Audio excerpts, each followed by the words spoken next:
And we are live. How's everybody doing tonight? My name is Anthony Brian Logan, and you're watching and/or listening to ABL Live. Thank y'all for joining tonight. You could be almost anywhere in the whole wide world, but you're right here with me live on the show, and I thank y'all for that. We got a whole lot going on all over the internets, all over television, movies, a little bit of everything is going on over the past few days. They're trying to cancel every single cartoon that ever came out, except for the more woke cartoons. We'll talk about that. Also, they're doing some jury selection in Derek Chauvin, George Floyd trial. I'm hearing all types of stuff. One main thing I'm hearing about the jury selection, people are afraid to become part of the jury because they didn't want to have their home invaded if their name and address leaks. They didn't want to get attacked by the mob. The left talking about insurrection is this, insurrection is that. What about these mobs that are tearing down these cities all over the nation? How about that? Also, we'll talk about Biden's border crisis that the left does not want to call a crisis. Oh, it's a serious issue. What they say? Call it a matter rather than an investigation with the FBI and the whole situation. We'll talk about that. Also, the Meghan Markle interview. We got to talk about that because that's more of a social thing.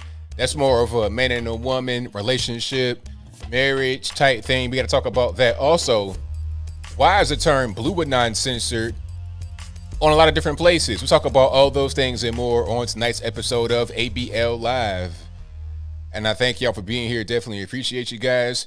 If you enjoy what you have heard so far, just from the intro, please give me a thumbs up. If you enjoy the content in general, give me a thumbs up. If you're listening on your favorite audio streaming platform, please feel free to give me a 5-star rating. Give me a share, a comment, whatever you can't do on that particular platform, please do it. This show will be available on your favorite audio streaming platform. I'll put it up Friday morning, 8 a.m. And the Saturday show goes up at Monday morning at 8 a.m. I'm on Google, Spotify, Anchor, Stitcher, etc. A link for that will be in the description box, or just search on your favorite audio streaming platform, ABL Live. I should pop right on up. Now, where do I begin? There's so much to cover. I'm going to talk about the Derek Chauvin situation first. It's not listed in my topics on the title or in the box, but I got to talk about Derek Chauvin and the whole situation. Now, we all know what happened with George Floyd. We know the knee on the neck, 8 minutes. Was it 8 minutes, 46 seconds? I understand it's like 9 minutes. But we all know the whole situation. It caused Black Lives Matter to resurge. They had been there for a while. Then they resurged. They came back up.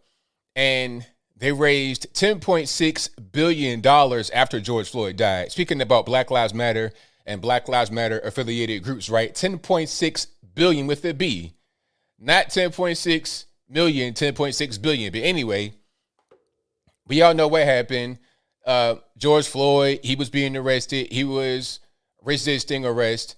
And then the officer, Derek Chauvin, did the maneuver where he put the knee on his neck to restrain him. Right now, Derek Chauvin is facing charges right now. I don't know what the charges exactly are. But you guys know in the comments, you guys are smarter than me. But he is facing charges, and he is, they're right now they're trying to get the jury together and put him on trial. Now, matter of fact, let me see. He's charged with George Floyd's death. Let me just make sure I got my facts straight. Okay, so he's charged with second-degree unintentional murder and second-degree manslaughter. All right, so that's the charges right there. I think there was a charge of third-degree murder that was supposed to be there, but it wasn't there. They were trying to get that on, but it just didn't make it. So right now you have second-degree unintentional murder and second-degree manslaughter. They probably were trying to get a third-degree murder on there or manslaughter, whatever it was, because they probably know that their case to try and prove second-degree unintentional murder or second-degree manslaughter might be a little slim. It might be kind of rough. It's going to be kind of hard for them to be able to meet that criteria if they're being honest. Now, if they get a kangaroo court type situation, they can go ahead and just give them the rope right now. But if it's about facts and, looking at this, look, seeing the evidence, looking at it for what it is, and then judging the case based on the evidence and what it is and how it adheres to what he's being charged with is paper thin, in my humble opinion. Because first things first, the whole thing with before I even get to the charges and what Derek Chauvin was taught in the department and all that kind of stuff, they're not letting the family's autopsy or the pathologist report, whatever that is, they're not letting that be admitted into court as evidence. Because remember, there was 2, I guess you would say, autopsies, medical reports after George Floyd died. The first one was from the Hennepin County medical examiner. And in that one, it says that George Floyd did not die from the knee on the neck. They're saying excited delirium, the drugs. They're saying this didn't cause it. The neck thing did not cause it in the first report. All right. They spoke about the fentanyl in the system. Well, they said a, quote, lethal dose was in the system. Now, in the second report that came from George Floyd's family, you had this guy that will pretty much give you whatever answer you want. The same guy was also involved in Jeffrey Epstein's case and gave a different opinion than what was given originally. So it was like, okay, how do you go from being in New York, giving an opinion on Jeffrey Epstein's case, to now you go to Minneapolis and give an opinion on a different case, and they're both high profile, and you're giving alternative views of what was going on to put kind of confusion out there and to help the family and whatever kind of legal action they want to take, right? That's kind of what it seems like. So that particular report from the family's private pathologist is not going to be admitted into court. They're going to go off the Hennepin County medical examiner. But regardless of what, even in the independent report from the family, it also says fentanyl lethal dose. So either way, the fentanyl was probably what did it, unfortunately. He probably was overdosed and had excited delirium and died as a result. I'm no doctor, I'm no medical examiner, but that's what it's looking like from me viewing the paperwork. And if you look at just the Hennepin County medical examiner paperwork, that's what it seems like right there. Either way it goes, the knee on the neck did not cause it. And even if the knee did cause it, the knee on the neck maneuver was trained by the department. It was in paperwork too. So the paperwork, the actual evidence does not look good to try and convict Chauvin. If it's about the knee on the neck, that was a maneuver trained by the department. Now, the argument can be made, did he do the maneuver correctly? Did he render Mr. Floyd some aid? That's a whole different conversation. That's a whole different question. But the knee on the neck itself was a trained maneuver. The only thing would be, did he do it properly? Did he do it too much? Like, what's going on with that? That'd be the only question, right? And then to anything else, to any of the other officers, what did they do? They didn't do anything wrong. Now, they weren't even touching the man, so you can't get them on anything. So I think people are going to be kind of disappointed at the results. They're not really going to like what's happening. And they already got the courthouse fortified with barbed wire, fence, and security. They're going to need it because these people, they're already on Twitter. There's all kind of chatter talking about, hey, are we going to go out there again? Are we going to do it again like we're out there in the summertime? And they're saying, yep, we're ready. Just push the button and we're going to be out there rocking and rolling, speaking about Antifa and Black Lives Matter, right? So the jury selection has been kind of interesting. I'm following Jack Posobiec on Twitter. He's been giving updates. And a lot of the jury, the people that have, been summoned to be jurors, they're saying, hey, I don't want to have my name get out there and then the jurors find where I live and harass me. I mean, not the jurors, pardon me, the rioters. I don't want to have my name get out there as a juror in the case and then the rioters come harass me. Like, if the case goes in the wrong direction or a way that the rioters don't like, I don't want them to come and try to find me and harass me and my family. Okay, so people are being dismissed as a result of that. Then you have some that say, hey, I believe in Blue Lives Matter and I support the police. They're being dismissed. But I'm also seeing that some believe in Black Lives Matter and they think that George Floyd was innocent and all this and that, and they're being confirmed. Some are being dismissed, but regardless of what the situation is, people, it's kind of polarizing, really. Some think that George Floyd, deserves justice and Derek Chauvin should get the rope. Some think that George Floyd just, the drugs got him and it wasn't the officer's fault. You have different points of view already, and it's hard to have an impartial jury with this type of situation going on. But if you look at the law and what it actually says, what are you really going to get Derek Chauvin on? The officer that had the knee on the neck. What are you going to get him on? The most you're going to get him on is tax evasion charges. He has that too. There's a charge of tax evasion in there. You might get him on that, but as far as a knee on the neck, that's going to be a far cry because, again, that was a trained maneuver. So it is what it is. But I thank y'all again for being here. You guys are the best audience anywhere on the internet. So if you enjoy what you're hearing so far, give me a thumbs up. Yeah, you're right about that, Carnival Barker. All it takes is one to hang the jury. It's probably going to end up being something like that. Because, like I said, if you look at the facts, you probably won't be able to convict this man on second-degree murder or second-degree manslaughter. Now, I don't know what the criteria are to get to that particular point, but it's probably higher than third degree, I would assume. And they were trying to get third degree in there. They were trying to fight. They were fighting to get a third-degree charge in there, but they couldn't do it. Like I said from the beginning, probably because they know that it's going to be a hard road to try and get him on a second degree because you can't get the medical report that says that the knee did it. The medical report says that the drugs probably did it, and also excited delirium, the one that they can use from the Hennepin County Medical Examiner, right? The non-biased one that just got put out there right when the whole thing happened, not the one that the family hired, who are probably going to want a guy that would give a result that's in their favor. Okay, the maneuver was trained by the department. What are you really going to do? All right, and the guy been there for a long time. I'm not sure about his record or anything like that, but we'll see. We'll see how the whole thing goes. But either way, shout out to Minneapolis. Hopefully you guys are being safe out there. I'm hearing crazy stories out of Minneapolis. Like right after the whole thing happened with George Floyd, it became a war zone. The police, they're not really around.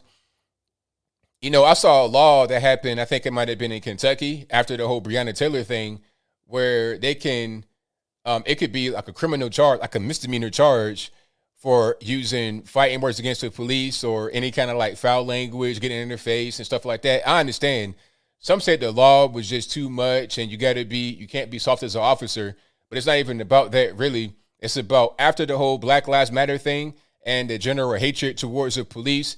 Anytime an officer goes to a call, or not anytime, but a lot of times when an officer goes to a call, they're confronted with a large mob of angry people, yelling in their face, spitting in their face, obstructing the whole investigation, preventing them from being able to get from point A to point B, to render aid to somebody, to ensure safety of people or just one person.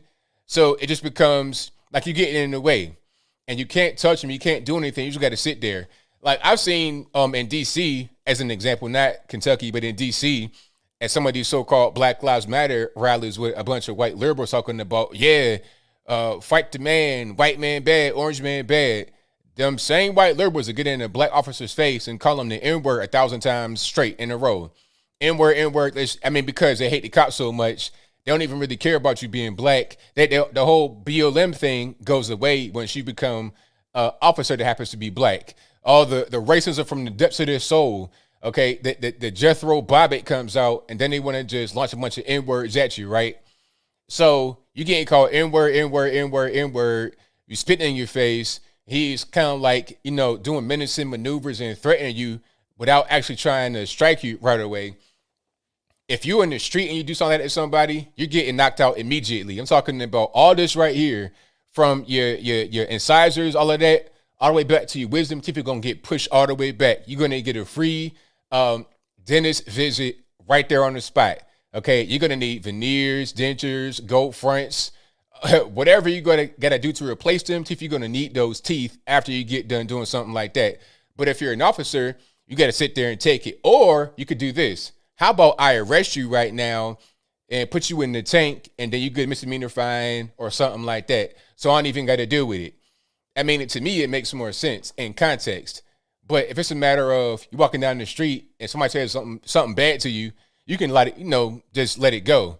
But if you are in an active situation where the person is yelling, cussing, fussing, making threatening gestures and maneuvers, all right, sir, hands behind your back, you're being arrested, you're being detained, and that's it. And keep it moving. Or, matter of fact, how I'll propose this. If you want to really get in the officer's face, How about go to like a charity boxing match? You and the police officer, if you hate the police so much, ACAB, all cops, X, Y, and Z, and you really want to get in the officer's face, all right, do it in the ring. Hey, and if you get your whole jaw knocked from here to there, everywhere in between, if your jaw goes from straight and regular to Bobby Brown on cocaine, then that's your fault because you antagonize the situation. So you could do it like that. Either we have a new law out there that says, hey, misdemeanor charge for getting an officer's face and obstructing the scene and inward this and, pick that. Rather than doing all that and getting yourself arrested, how about go in the ring, put the gloves on, and try not to get knocked out by this man who's been trained to knock people out for a living? To me, I think that's probably the better option, but people don't want to do that. They don't want to really. So, all right, so get arrested right quick, take this fine, and go home back to your basement where everything nice and cozy. Go upstairs, tell your mom that you're sorry for getting arrested, and you'll pay it back whenever you can. You understand what I'm saying? But I digress. Oh yeah, they don't want that. Those are fun. They don't want them hands for real. That's what I say. Get in the ring, and Tifa versus the police. How about that? Get in the ring and get knocked clean, smooth on out. I'm talking about to the point where you see the little birds flying and chirping like you really got yourself your bell rung. And speaking of cartoon birds and stuff like that, they're trying to cancel all the cartoons, all the classic cartoons that we grew up on. I know I grew up on them. Cartoons that were old when I was a little kid, and I'm in my late 30s. But cartoons that were old when I was a little kid, they're trying to cancel those. And there's never anything wrong with these cartoons. Pepe Le Pew was just funny. Like I said in my video, I was watching these cartoons to get a reminder of what I had watched back then.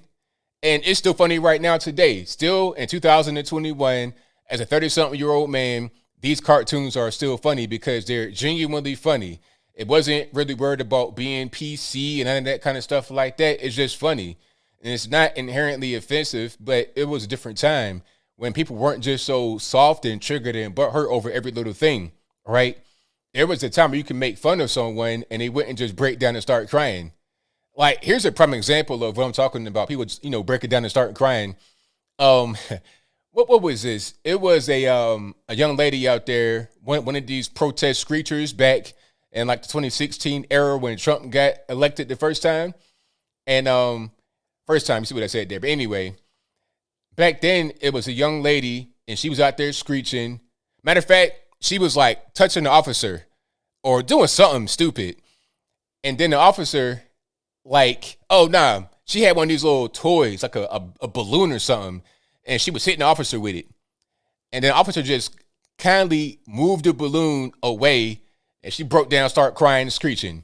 All right, that is kind of what you're seeing right now with these people. They're so soft. Every little thing hurts. All right, show me where on the Mickey Mouse doll that Mickey Mouse hurt you. Show me where on a doll where Mickey Mouse hurt you. But anyway, the cartoons are funny. Pepe Le Pew. What was his whole thing? He was a hopeless French romantic, and he was a skunk. It was a play on the overly, aggressive and romantic French man, right? Who would stink, and they got to put the cologne and the perfume on to cover the funk, right? It was a play on French men. So we're not canceling the character because it's a play on French men and it's an ethnic thing and it's offensive. We're not talking about that because Pepe Le Pew, if he is, supposed to be a Frenchman, then the Frenchmen are white, so it don't really matter, right? But if it's about an Asian or something like that, then it's a problem. But anyway, so he's overly aggressive, trying to get this cat that had died as a skunk by accident. It was some paint that fell down from a ladder, and then their back got a stripe on it. So Pepe Le Pew believes the cat is a skunk and the most beautiful skunk in the world, right? He would always try to get her, be kissing on her, and she tried to escape. And, really it was just, to me, I saw him as just kind of creepy and just over the top.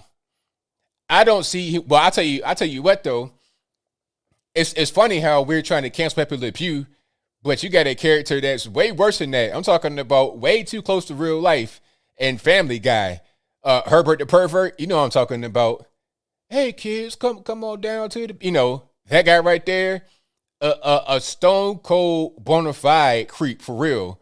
Like the kind of guy you might see get locked up in real life. That kind of guy. Old dude trying to get a young boy to his basement. Always hitting on, what was that, Chris or whoever. Always hitting on Chris, trying to get him into the basement. All the young boys in the neighborhood, that's a cartoon. But, we're not saying, oh, he's just celebrating old perverts. It's like, nah, he's a funny character. I'm watching the cartoon show. Now, granted, Family Guy is more of an adult show, obviously, but still, I watched that when I was a teenager, and it was hilarious. It was funny. It wasn't like a thing to get offended over. It wasn't a thing to cancel. So hopefully they don't try to cancel Family. Like, you can't cancel Family Guy, in my opinion, because that show, in many ways, is the anti-cancel culture. So it's just kind of weird. But anyway, Herbert the Pervert, much worse. Pepe Le Pew was just a funny character. It wasn't really that deep. It's harmless. Totally harmless. All right? And then when they cancel, they tried to cancel Daffy Duck because they said Daffy Duck, they said he sounds and looks black. I'm like, all right, okay. Let's just relax here. Daffy Duck, he is a duck, a bird. Look, an actual bird. You eat ducks. It's not a black person.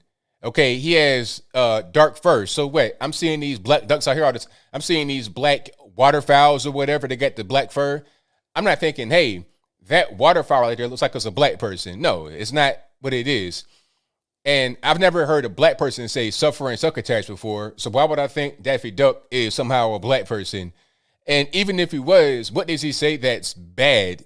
He's just a cartoon character, right? I don't really understand. But anyway, so then they want to say Speedy Gonzalez. And, I got to back up a little bit. This all came because Space Jam's coming out. Space Jam Part 2.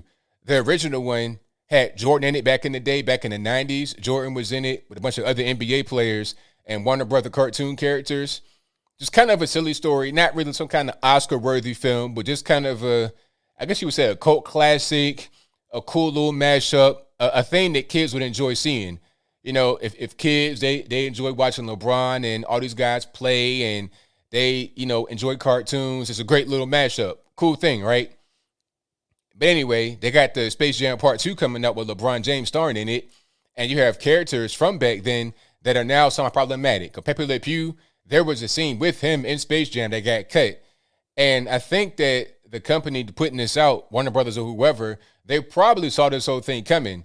Because right when the hit piece came out from Charles Blow on New York Times about how Pepe Le Pew perpetuates rape culture and Speedy Gonzalez perpetuates the stereotype of a drunken, lethargic Mexican. Right when he did that, the company put out a statement and said, hey, Pepe Le Pew has been cut from Space Jam Part 2, but we did that a year ago. So they already were ready for something like this to happen.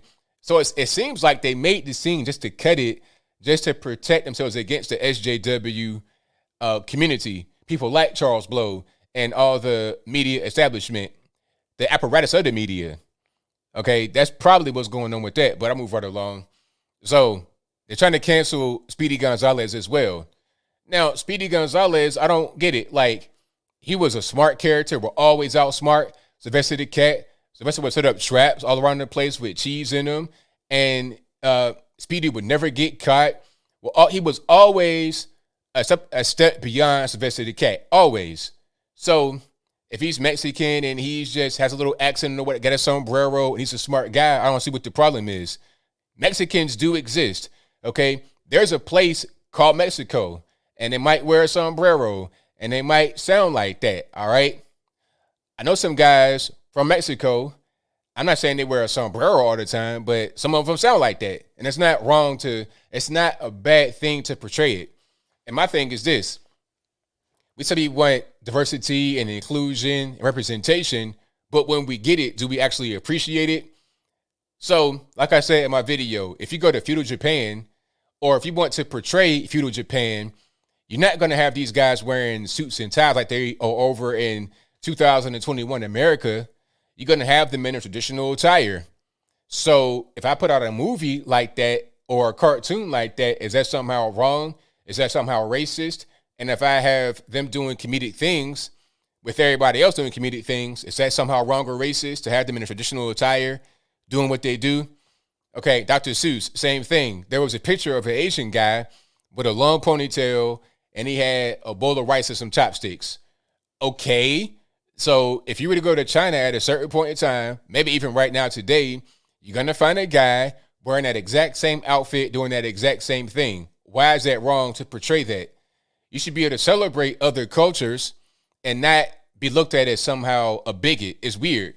Because on one hand, you say, all right, don't culturally appropriate, meaning let everyone have their culture. But when you want to highlight that culture, then somehow that's wrong too. So it's like, what do you really, how do you really behave? The left, the woke cancel mob is always the next thing to cancel. Always. There's never going to be a point where they say, okay, that's enough. Okay, we're just going to stop right there. It's always going to be something else. And at a certain point, it's become like a comedy thing. It's become a meme at this point in time. It's not even really serious. Matter of fact, shout out to this wrestler. I don't know who this is. I've not seen wrestling in quite a while. But this guy had some bars. He had some serious bars. And, Max Caster. I don't know who Max Caster is, but shout out to him. His intro was magnificent. And like I said, this whole thing with cancel culture, it's become kind of a meme at this point. It's not taken seriously. So let me put it on the screen right quick, and then we can just watch it together. All right, so there we go. Ready for some rap here, JR? Listen, yo, Platinum Max, I make Tony money. I'ma flatten out they chest like Lola Bunny. Jobbers in the back got an upset tummy, cause they see me with the pub like it's always sunny.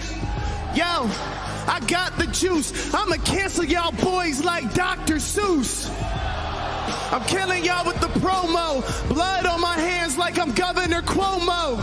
Hey, right side, come on. Left side, what you say? To the commentary team. And now scream! So now it's become like part of pop. It's become part of pop culture, right? That the canceling and stuff like that, the outrage mob, the cancel mob, it becomes part of pop culture, right? It's like a meme. It's like a joke now. So it's like, and then at a certain point, it goes back to the whole thing about racism and, the boy cried wolf. When you want to have all these hate hoaxes and things like that, constantly, always, all the time, when there's a real hate crime, when there's a real cause for concern, am I taking it seriously? Why take it seriously when you always lie about it, you always exaggerate, you always put things out that are just simply ridiculous? All right, you say I got to run it back. I run it back one more time. Someone said it was weak. I run it back one more time though. All right, hey, but that was bars. That was bars. that was pure bars. I understand it might be a little cringe, but that was bars. So I ain't gonna play it again. But that was Max Caster. So I don't know who that is at all. I just happened to see it on my Twitter feed. I thought it was funny. But you're seeing stuff like that become the norm because people are just tired of all this stuff. They're tired of the media not covering things properly. They're tired of people gaslighting them. Like, they can see a thing right in front of their own eyes, right in front of their face, and somebody will say, oh, no, you're not looking at that. You're not seeing that right there. Okay, you can see that the kids in cages return, and then they'll say, oh, no, that's not cages. That's containers. Those are detention centers. Those are holding facilities. It's like, what? These are soft-sided structures. What? These tents. No. They're soft-sided structures. How about that iron bar jail? No, those are hard-sided structures. What? It's dumb. It's completely dumb. All right. So that's what that was. Oh, was it AEW? Okay. So shout out to AEW. I had no idea. I've not seen wrestling. I've not seen wrestling in a while. So, I'm just out of the loop. But thank y'all again for being here. You guys are the best audience anywhere on the internet, so I most certainly appreciate you. Now, Meghan Markle. I'm going to talk about Meghan Markle right quick, and it's not even about the crown and all that, all their politics within the crown. It's not even about that. It's about, this right here is like a Kevin Samuels type topic. Shout out to my brother, Kevin Samuels. I know Kevin Samuels, been knowing him for many years. Shout out to Kevin Samuels. But hey, matter of fact, take Meghan out of it, but keep the same scenario, right? Let's say you are an actress in Hollywood, getting roles here and there. You're on a little TV show. You're doing okay, but you're not necessarily like a household name, right? If I was to see you in the airport, I might know who you are, maybe. I'd be like, wow, have I seen you before? Did you do a commercial for Gerber or something like that 10 years ago? Like, I might recognize you a little bit, but I may not really know who you are. You're at that moderate level of success, okay? She had a show called Suits. I guess she had been on there for a little while. Not sure how long she had been there. But let's say you're an actress, you're trying to get roles, and you're doing okay, but you're not doing all that right. You're not doing all that well. Then all of a sudden, you get to be a part of royalty. Here comes this guy that's the prince of Zamunda, right? Or wherever he's a prince of. He says, hey, okay, you can leave this life behind trying to be in LA, trying to get roles, trying to get gigs, trying to just pay for your little apartment with your roommate at 32 years old. Rather than doing that, come with me. Come stay in this palace. I'll get you whatever you want. You're going to have diamonds, furs, pearls, all that, right? You can have whatever you want. All you got to do is do some royal duties. And we got some weird little rules. You got to do your curtsy and stuff like that when you come in the room. You can't talk to that person. You can't talk to that person. But it's nothing. It's kind of petty little showy stuff we've been doing for a long time. It's old tradition. But you have your life totally prepared and everything's all right. So what you want to do? You down or nah? If you don't want to do this, I understand. I get it. We can just go and part ways. But if you do want to do it, come on. Let's go ahead and make it happen. Now, what are you going to do? You can say no. Okay, cool. Great. If you say yes, then now you know what it is. You know what time it is. And this is not a secret group. This is not a place that you've never seen before. They've been around for 1,200 years. You already know what time it is, right? You have studied them before. As a matter of fact, you were dressed as your new husband's mom, Princess Diana. Yes, she did.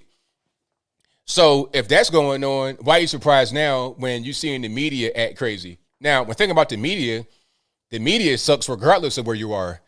Okay, they suck. I mean, over here in the States, they suck. We know what that is. Like, I knew when I went to the White House in 2018 for the first time, I knew the media were going to have a field day with it. I knew they were going to try to tell us, like, when I saw the media out there recording this from NBC, I was like, hey, I do a good story now because I know how the media are. They suck. They're terrible. They're ridiculous. They push a narrative that they want to push. They don't want to say things that are positive. They don't want to say things that will help you if they don't like you. They're going to tear you down, and they want to get ratings and clicks and views.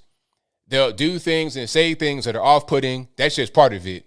That's what the media does. It's their job. Tabloid stuff like that is what they do.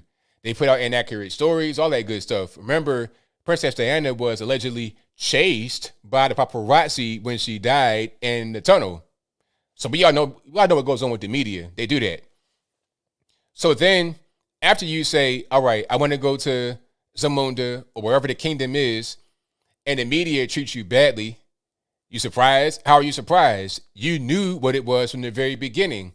When you got to do certain little things, you got to be smiling in public and you got to dress a certain kind of way. You can't do this. You can't do that. You knew what it was from the very beginning. Why are you so surprised right now? But see, my thing is this.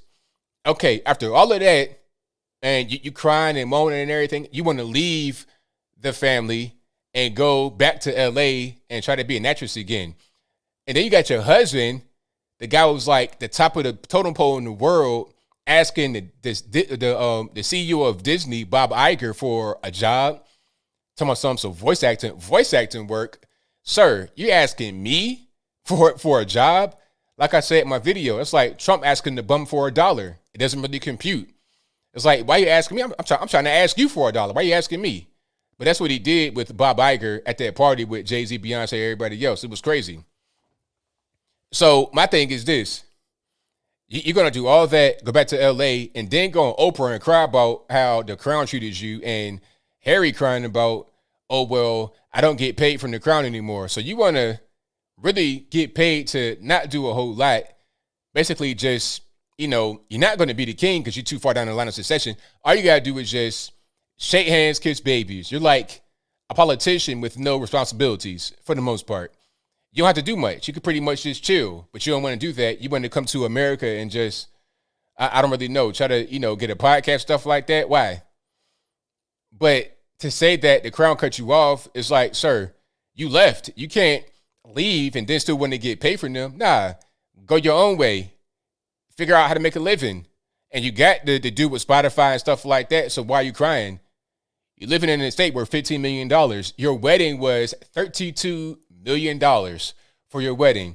Can I borrow $1, please, sir? I don't want to hear you crying on TV about anything. I don't care. Tighten up. Do better. And the thing is, if you are a man in that situation, you got to be a man for real. I don't care if you got $1 or $100 million. You got to be a man first and foremost. And you got to set some boundaries in your home. If you don't set boundaries, then you're going to have a situation that's out of control.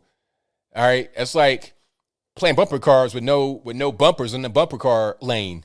You be out on the street driving in traffic, and that's not how it's supposed to be. Have some boundaries in your relationship, boundaries in your home. And I think he does not have boundaries the way he's supposed to, in my humble opinion. I could be totally wrong. Who am I? I'm just a guy on the internet talking. But what I see is man without boundaries and a person that's just pretty much running over him. And that's no bueno. I don't care if you're rich, poor, in between. It don't matter. A man is a man still, regardless of what's going on. All right?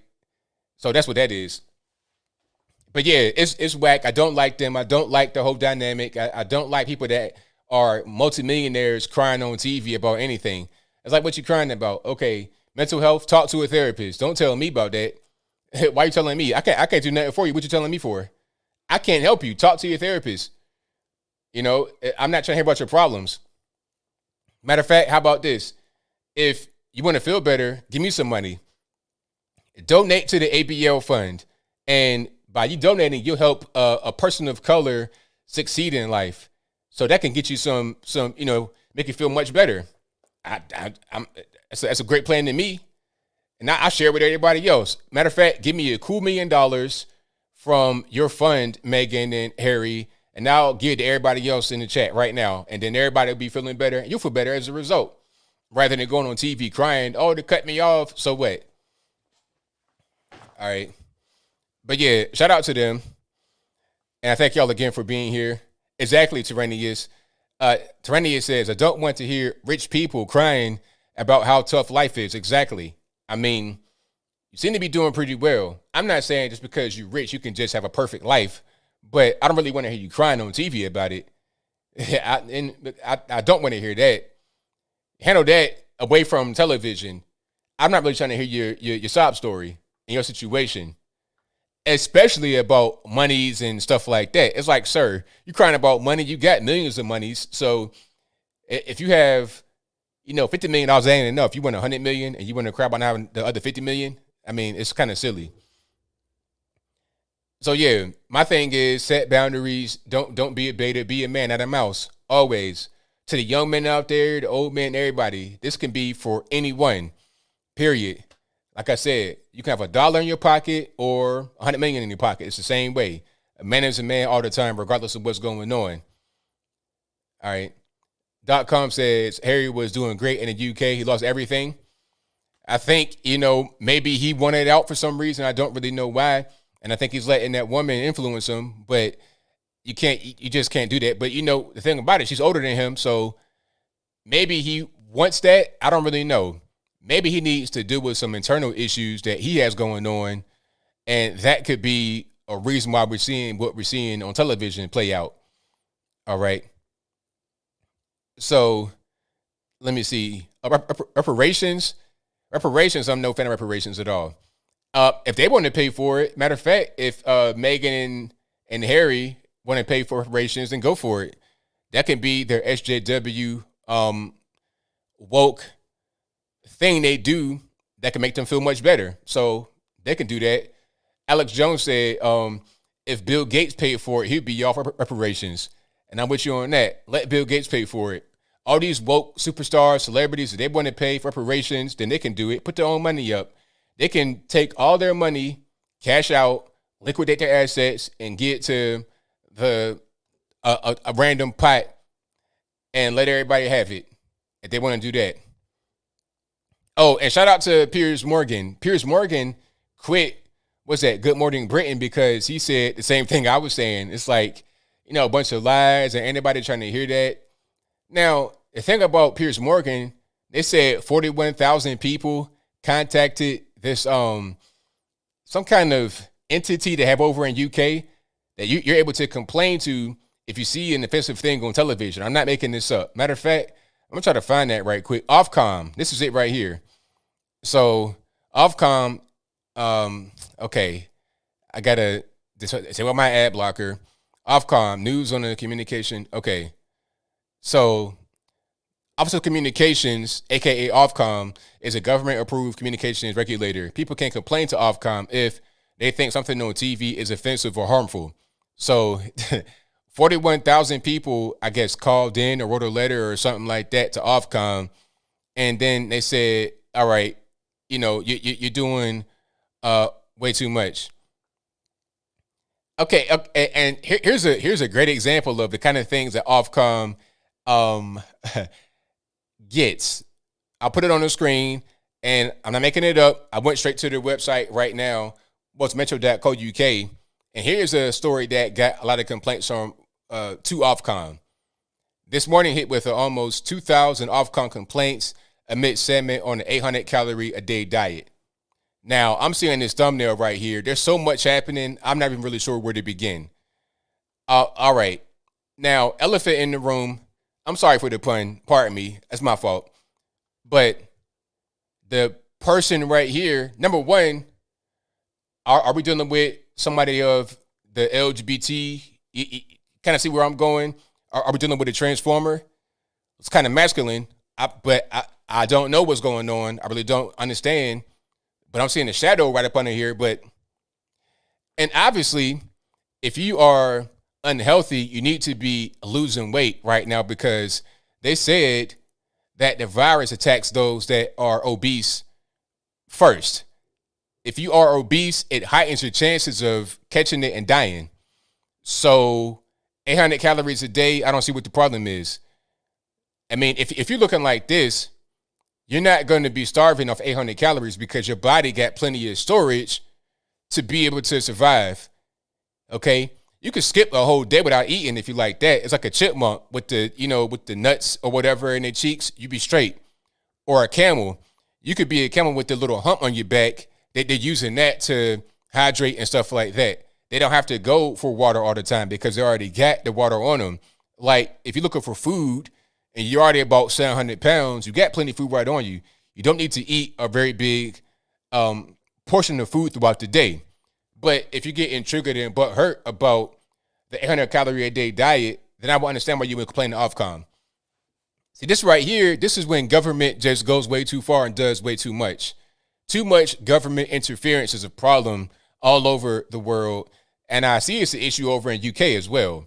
But anyway, so Ofcom got 41,000 complaints to their apparatus about the Meghan Markle comments that Piers Morgan made. And apparently Meghan Markle herself called Ofcom or ITV or somebody and complained.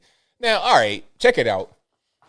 You get on Oprah and cry about some things going on in your life as like the top of the food chain in the world, the top 1% of the top 1%, and you think that it won't be any complaints about that? It'll be all sunshine and rainbows.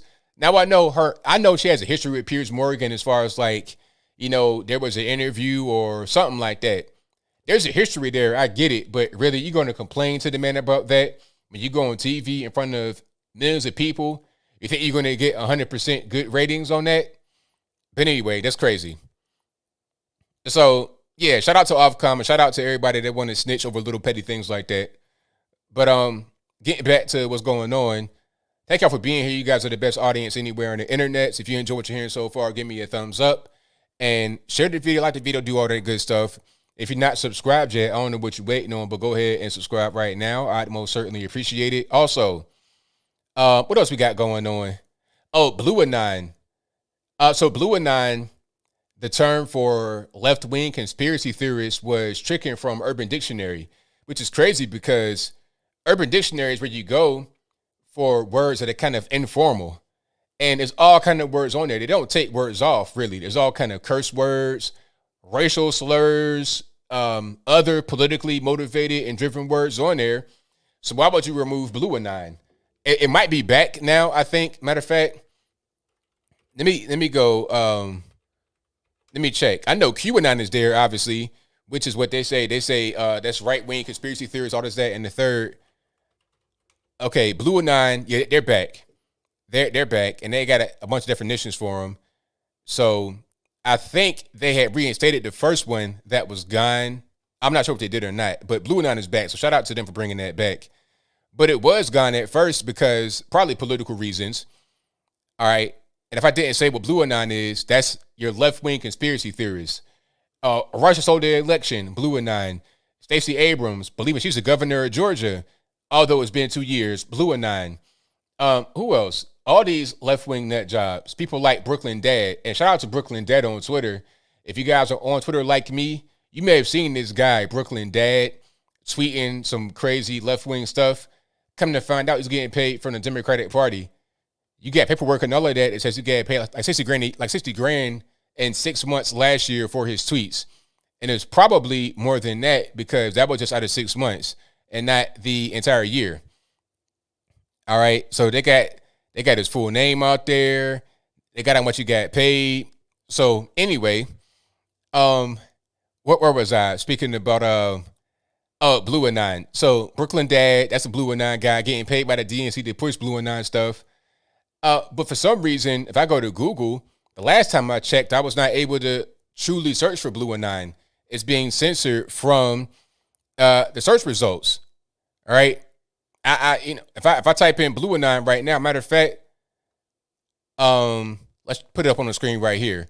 So I typed in Blue Anon right there in the search bar, and I'm getting stuff for snowboards and ski goggles, all kind of dumb stuff like that. So it was like, what's really going on? But, I think it's clear that they want to try to censor anything that could be harmful against the left. Like people say, oh, you are a conspiracy theorist, ABL. You got a tinfoil hat. Anybody trying to censor conservatives. You just got toxic and harmful views. Well, why would you censor a term like Blue Anon? It's just a term people use on the internet. It's not like, why would you censor just that? It's because you want to give the left a political advantage. You want to give them the leg up.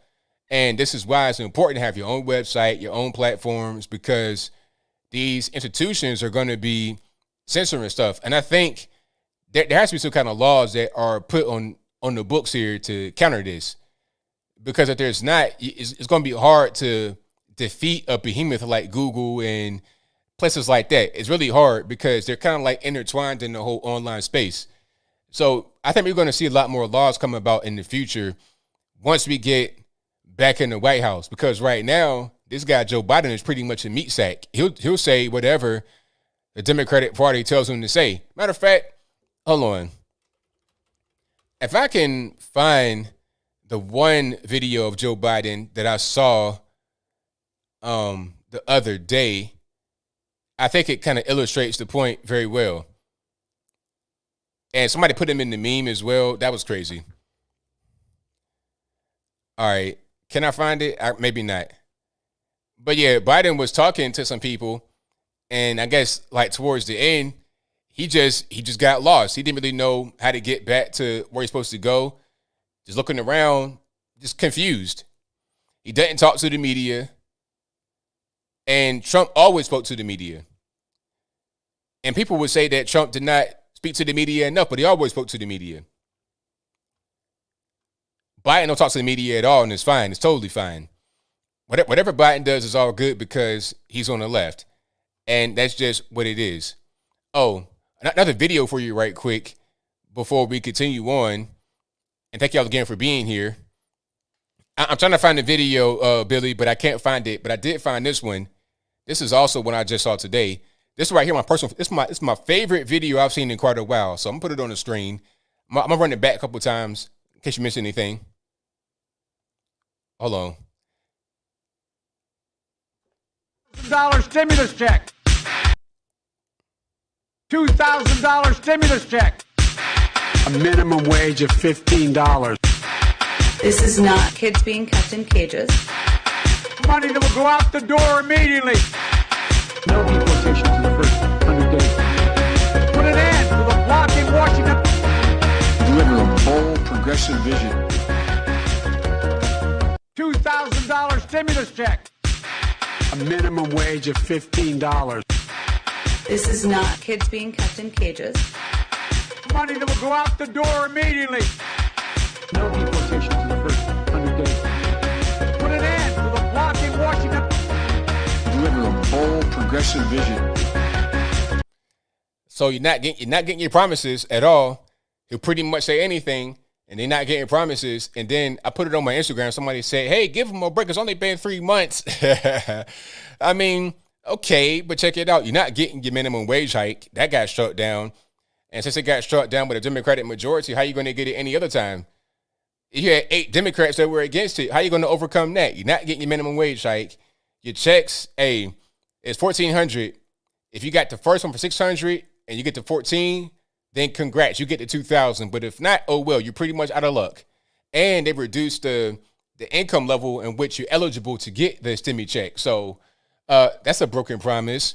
The kids in cages, obviously we know what's going on with that. You have many more kids in cages right now than you ever did at any point in time under Trump. There are many more right now. Matter of fact, and I got challenged on that as well. Somebody said, "Hey, this is false news, and you're just talking about Tucker Carlson talking points, saying you're a liar, ABL." And then I had to pull the receipts, the paperwork. I got it. Okay, I had to pull it up. Matter of fact, I don't have the stimmy, so don't ask me. I don't know where it is. Boomhauer. I have no idea. You got to ask your man Joe. He got them. I don't have them. Matter of fact, hold on. Let me go ahead and pull that. Let me go ahead and pull that one up if I can find it right quick. Just an article. I'm not going to read it. I'm just going to show you guys what I see. This is on NBC News. So you already know what time it is. If anything, they're going to put out things that are biased towards the left, not towards the right at all. So record number of unaccompanied migrant children held in facilities meant for adults. Nearly half of the children, 1,400, have been held beyond a 3-day legal limit. This is March 8th, 2021. I'm going to zoom in real nice so you can see that this is a current article right on NBCnews.com. All right. A record number of unaccompanied migrant children are in Border Patrol custody, and shelter beds are scarce, raising fears of a new humanitarian crisis at the southern border. So it says it right here, NBCnews.com. Right? Oh, soft-sided structures and migrant detention centers and tent encampments, all this and that. If this were Trump, they would say kids in cages, but that's fine. It's totally fine because it's Biden and not Trump. That's what I'm talking about, the liberal bias, the liberal media. And you know what I'm seeing?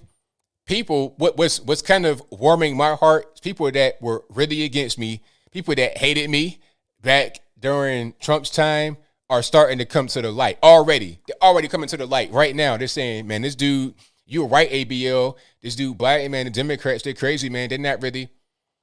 I mean, and I think I even said this at one particular point in time. People may have to just have this experience.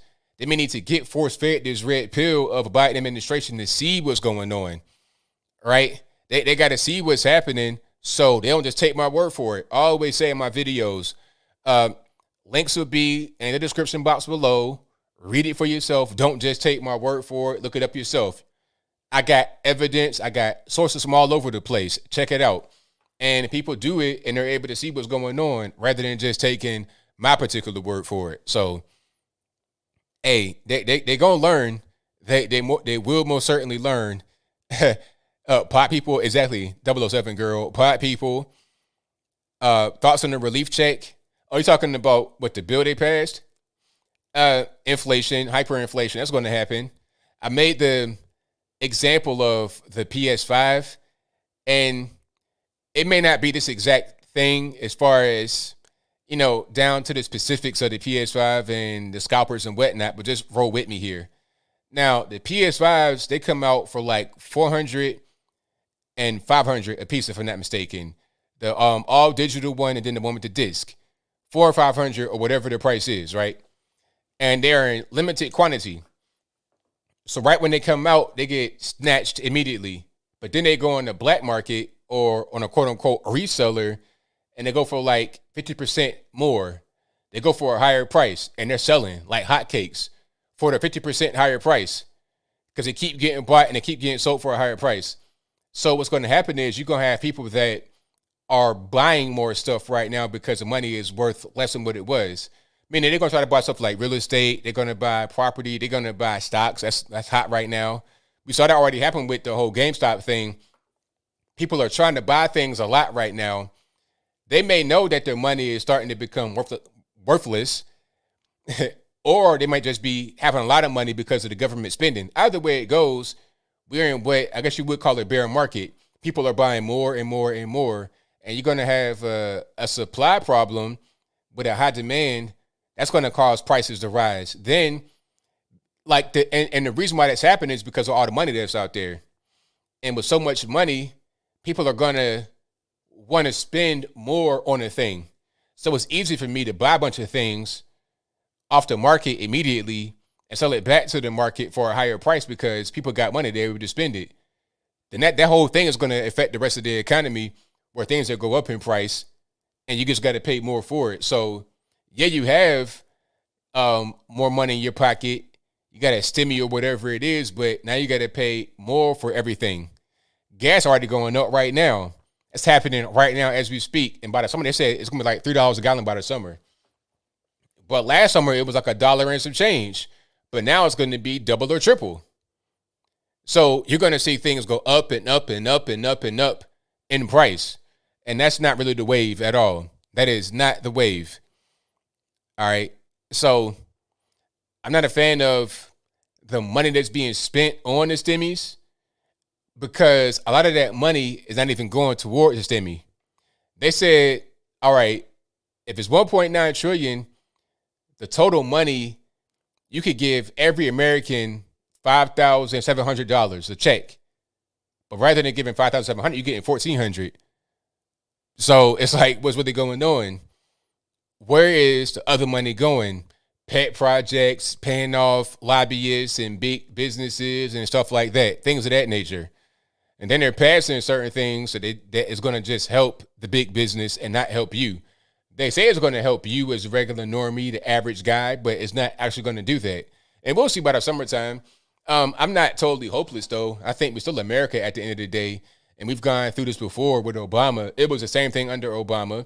And then you'll see a correction and we'll come back to reality, hopefully sooner than later. All right. I think we'll have some success in 2022. Once we see what happens with this year and Biden's policies failing, same thing with next year. And I think 2024 will be big for us as well when we really see what's going on with Joe Biden.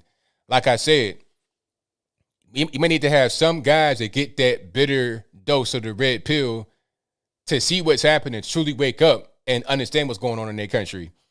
Okay, people that are going to be in the voting place with their hands on the ballots, they got to see what's going to happen because if they don't, then it just won't know what's going on.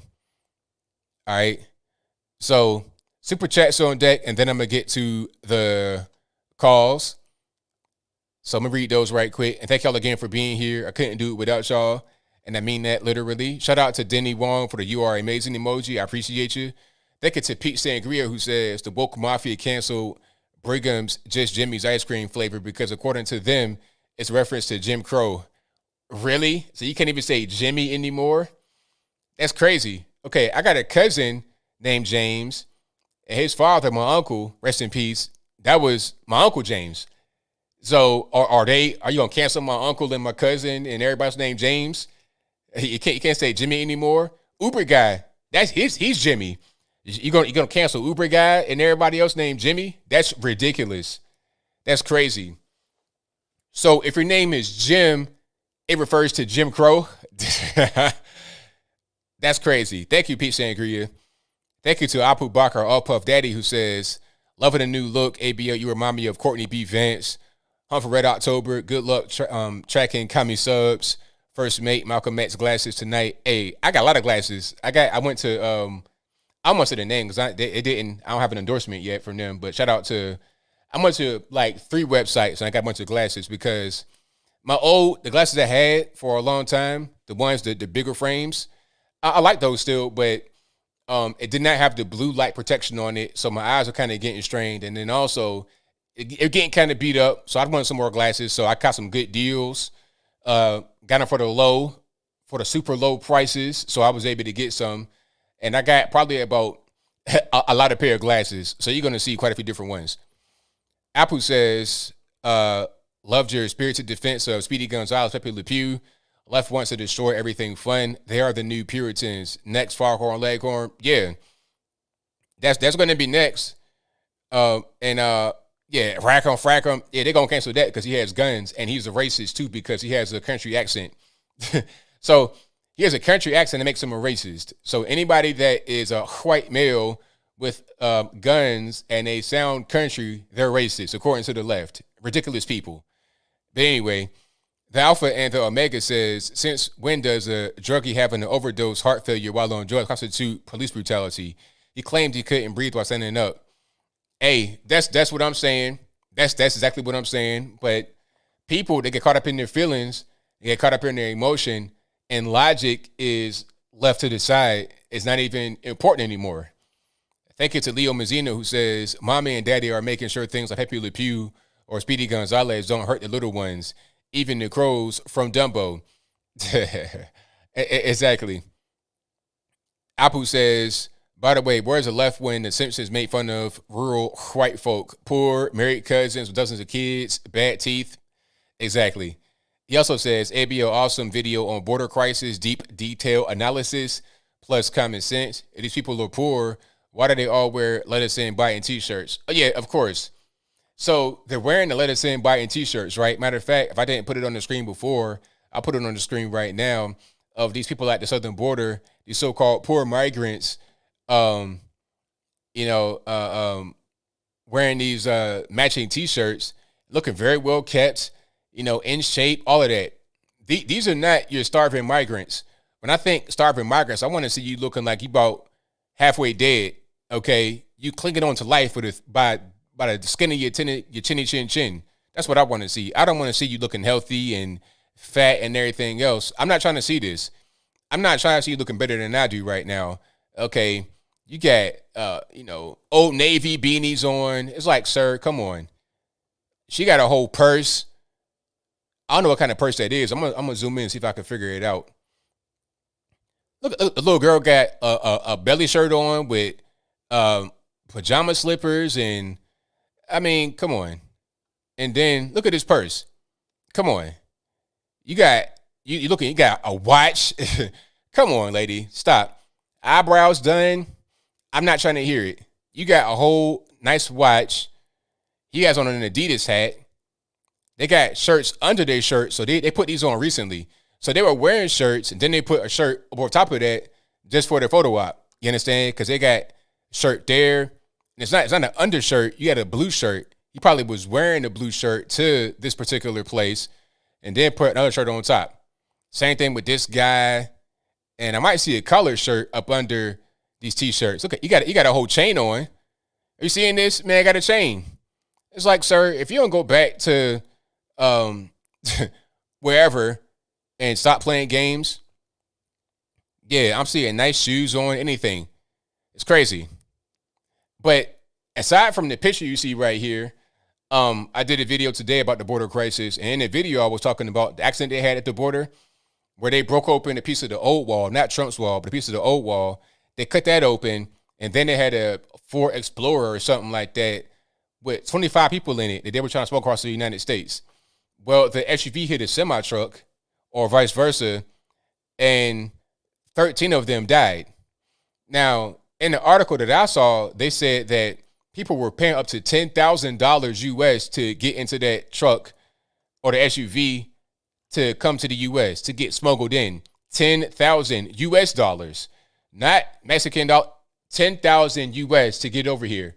Now, I don't know about you, but 10 grand, that's a lot of money. That's a lot of money to me, 10 grand. So if you're able to scrounge up $10,000 each, not for our family, each, For one person, 10 grand. If you could scrounge that up, then don't cry me this river about, oh, I'm poor and hungry and all this and that. I don't want to hear it at all. I do not want to hear it. Matter of fact, I'll put it on the screen right quick. All right. And they come from all over the world, not just Central America, China, Africa, everywhere, all over. The number 2 largest illegal immigrant group is the Chinese. There's a sign out there in the desert where if you get caught, like, dehydrated or whatever, you could push a button and help will come to you. The sign is in English, Spanish, and Mandarin Chinese. So, matter of fact, hold on. Let me put this up on the screen. If it'll go. So, exclusive. This is on dailymail.co.uk. Migrants killed in SUV crash in Mexico border pay up to $10,000 each to be smuggled into the U.S. And survivors ranging from age 15 to 46 will likely be deported once they recover from their injuries. All right. So it says they paid a minimum of $5,000 each, but up to $10,000 for the Guatemalans because they came the longest way. You understand what I'm saying? So that's crazy. That's totally crazy. But hey, that's what's going on. People got to understand what's happening. They got to understand what's happening. These ain't just starving people. Nah, they $10,000. Hey, Jose, can I borrow $1, please? How about that? Rather than coming over here illegally, send me $1. Cash at me $1. And don't come over here illegally. Do the right thing. But I'm to be told that, hey, I can't say anything about them because they're poor, they're hungry. I can't tell. I cannot tell. They eat pretty good with that kind of money, but I'll move on.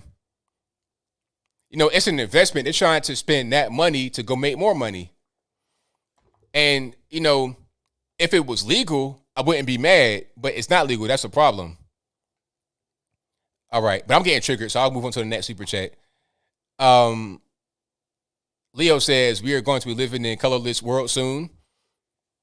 Apple says, ABL, you're hilarious. Prince Harry, are you a man or a mouse? What do you think, Meghan? Do you think Meghan is lying? I think that she's just trying to make a name for herself, make a bigger name for herself in Hollywood. That's all. Like Robin Givens, but that's a different story.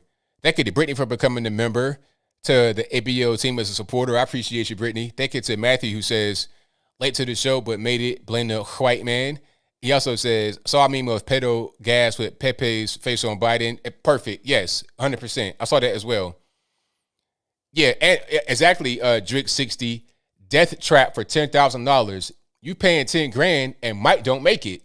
And my question would be, okay, if you don't make it, then can you try again with the same amount of money? Like, is it $10,000 good for the one time or for a few trips to try and make it? That's what I want to know. So, because you might not make, so if you get caught or deported and you want to try again, you got to pay $10,000 again or what? But I'll move on. You're So Cool 23 says, quoting a stranger here, we are training our men to be women. China is training their men to be men. We're building the safe spaces where they're building battleships. See what's going on here? Exactly. Thank you to Tyrannius, who says, woke mom was a bunch of sissies behind keyboards or Chinese bots. Probably both. Yes. 100%. Shout out to Jericho Green, my man, who says, the Democrats say, quote, who are you going to believe, us or your lying eyes? Meghan, you're a princess. Shut your entire face and drink tea. Hey, shout out to Jericho Green. And you guys, if you're not subscribed to Jericho Green, I don't know what you're waiting on. Go ahead and subscribe to Jericho Green right now. Thank you to Linda for the super chat. Thank you to Charles, who says, Blue Anon and Super Straight being censored go to show that these Marxists cannot handle mirrors being held up to their faces. Exactly. Big Al says, Meghan, I'm a PhD. Shout out to Kevin Samuels. I'm a PhD. Meghan, I'm a PhD, Markle. Matthew says, Daily Wire had a good point about Meghan Markle. Meg Marks. I see what you said. Meg Marks last year. She became a princess. It was too real for her. What she really wanted to do was be a Disney princess. See? 100 million IQ. Tyrannius says, I don't want to hear rich people. I read that one already. Thank you to Byron8899 who says, how do you feel about Merrick Garland becoming Attorney General? 20 GOP senators voted in favor of him. I don't really know a lot about him. I know he was on the left because that was the same guy that Obama wanted to be the Supreme Court Justice, but I don't know a lot about him beyond that. Shout out to James Hobbs for the laughing emoji. Thank you to Dylan Z who says, good job, Harry, a.k.a. Mr. Markle. Avoid these feminists like the plague. They have no respect for masculinity and only want equality when it's convenient. Wow, that's deep. Matthew says, yesterday, several BuzzFeed, HuffPost staffers and managers got fired in the U.S. and Canada. Is North America taking the loss for losing these stellar journalists? Not at all. Not in the least bit. We'll be just fine over here in North America, and they'll be fine as well. And you know what? To those who lost their job over at Huffington Post, hey, I feel for you. Maybe you can learn how to code, do something like that. It might make sense for you, but I'll move on. Thank you to Airborne Poet who says Purple Lives Matter. Shout out to Lily for becoming a member of the ABL squad yet again, second month. Thank you to Kelvin who says, listening from Puerto Rico. Love the show, ABL. Thank you for that. I appreciate you. And big up Puerto Rico. Infinity Hand says, you a fan of UFC? John Blachowicz beat Israel. I saw that. I'm not a big fan of the UFC, but I watch them every now and again. I know about Israel Adesanya Stylebender. Yeah, that was an upset, but, win some, lose some, that happens. Matthew says, those migrants have better hair and clothes than me. Exactly. Lewis from Spain says, don't miss the insane police shooting video of Tatum. It's a perfect example of many things. Shout out to the police. I saw that video. I saw that video. It was crazy. Where the police, they were in the house. I can't play it right here. I don't think so. I might get striked. But the police came to a house because a woman said that her boyfriend was beating her. Not actively at that moment, but she was trying to just have them come escort her out because she wanted to get her things and leave. But the boyfriend wasn't there. But when they're in the house with the girl and she's gathering things and whatever, the boyfriend comes in blasting immediately. Now, nobody died. The officers got injured pretty badly. But I think the guy that was shooting did die. But the young lady and the officers didn't die, thank God. Shalisa says, ABL, what do you think of Kelly McEnany joining Fox News as an on-air commentator? Love your show, by the way. Thanks for all you do. Well, thank you for your donation and your very kind words. I like her a lot being on Fox News. It's a perfect fit. She knows how to talk already. She's able to be quick, witty. So it makes sense for me for her to be on there. So shout out to Kelly McEnany for joining Fox News. And quite frankly, I think she's better than most people. She's better than most of their anchors, really, in my humble opinion. Shout out to Oakley, who says, thank you for making philosophical conservatism into everyday pragmatic conservatism. Hey, I thank you for that. I'm glad you can recognize that. And thank you to Darlene Bradley, who says, telling it like it is, SJWs are a joke. 1,000%. Alrighty. Exactly, not my potato. So if the police are so bad, policeman bad, blue man bad, sending in a public health care worker, social worker to deal with that. I mean, why bring a guy with a gun? All you're doing is counseling the young lady, making sure she gets where she has to go. Don't worry about this man coming in there blasting right away. I mean, indiscriminate. He could have killed her. He could have killed anybody in there. It could have been kids in there. Indiscriminate blasting. Boom, boom, boom, boom, boom. So shout out to the officers for going ahead and knocking him out. And they survived, so that's great. Shout out to them as well. And they also protected the woman, which was the whole thing. Now, a caseworker, social worker, she's not going to be able to do that. She'd be shot, unfortunately. And the guy, you have a shot social worker, the young lady would be shot, and then the guy would be in the penitentiary, maybe if they catch him, and then that's it. Shout out to Per Kayla, who says $10,000. Where did they get $10,000? Something stinks about that. And it ain't Pepe Le Pew. Well, because they already had money where they come from. You got poor countries, but they're not that poor. You can make money over there in Mexico and Guatemala and stuff like that. A lot of them are into the drug trade and things of that nature. You can get money. You can steal, rob, do whatever you can to get money. Robbing tourists, that's a, big thing over there. Kidnapping, whatever it is, you can make money. So they get that money, however they get it, and then they come to the U.S. You know, or you could work and make that kind of money and save it. Why not? It's not people think about that the left. They think about Mexico and stuff like that as like Africa, but it ain't quite the same. And Africa not even like that either. You can go to South Africa or Abuja and it's all right, but once you go to the interior, it's different. Mexico is not like that at all. It's poor, but not third world country. It's like second world country. All right. Now, time to get to the calls. I'm going to try to make sure that my microphone does not sound like a bullhorn when I turn everything on the way it's supposed to be. But you guys know the drill. The number to call is 434-658-1220. Again, 434-658-1220. And let me get everything nice and organized and ready to rock. Let's see. Let's get the microphone ready.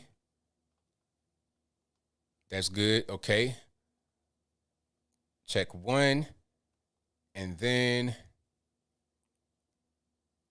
let's make sure we got Skype turned down. Okay, not quite. There we go. And I think that will do it. So let's go ahead and get rocking and rolling here. Perfect.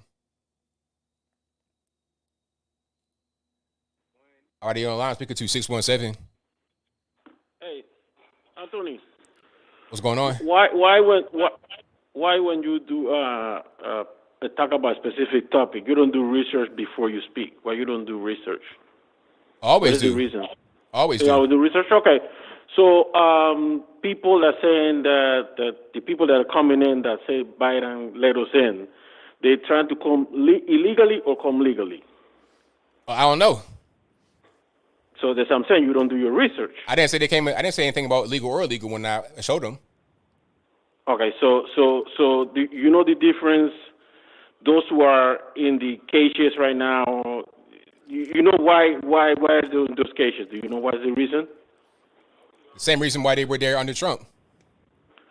Right. So in other words, they're trying to come legally. They're trying to come through the proper channels. No, But if you were in the cage, you came. No. If you were in the cage, thank you for the tea. If you were in the cage, you came illegally. That's why you were in the cage. You don't. No. No. You're trying to enter legally. That's what I just said. No. If you're in the Enter cage, into the country legally. If you're in the cage, you got detained. You don't get detained if you do something legal. The reason that you get detained because you're trying to seek for political asylum. No. You don't get detained if you did something legal, sir. That's not how it works. You're trying to come legally. That's it's not legal. It's not legal. Listen. If you get detained, you did something illegal. You can't get detained for not doing anything illegal. That's just called law. No. But there's different type of immigration law. You could come into the country, seek political asylum. They're going to detain you because they have to ask for your information. Why are you there? What is the reason you're seeking the asylum? They got to check too for your medical condition. There's a bunch of things. There's a bunch of steps that they got to do to it. So you can file if you come to the border. If you come to the border, I'm gonna talk. You're gonna be quiet. If you come to the border and they detain you, you were trying to enter illegally. You can apply for asylum without coming to the border. You coming to the border, that's illegal. You can't just walk up there and be like, yeah, nah, that's actually not legal. You have to come through customs. Where you think they're coming? They're coming through customs. Where do you think they're coming through? Customs? They're coming through customs, you fool. They're coming through customs. When they come through customs, that's why they get detained. They get stopped and they get detained and they say, hey, I want to get a 195. I want to seek political asylum. When they seek political asylum, then there's a process to it. That's why they get hold in these facilities. What's happening is they're coming across the. They even say unaccompanied minors are coming to the border. They're illegal. Like nobody's saying they're coming legally. Like the left don't even say that. I didn't say that they come legally. You are listening. I say they trying to come to the country through the legal channel. So that means they're coming through check. So that means they know who they are. They check their fingerprints. They do all the analysis, And then they made the decision they want to stay or they go the policy that Biden has is called catch and you talking about catch and release. That's you don't actually even know what you don't. I'm gonna talk. You're gonna be quiet.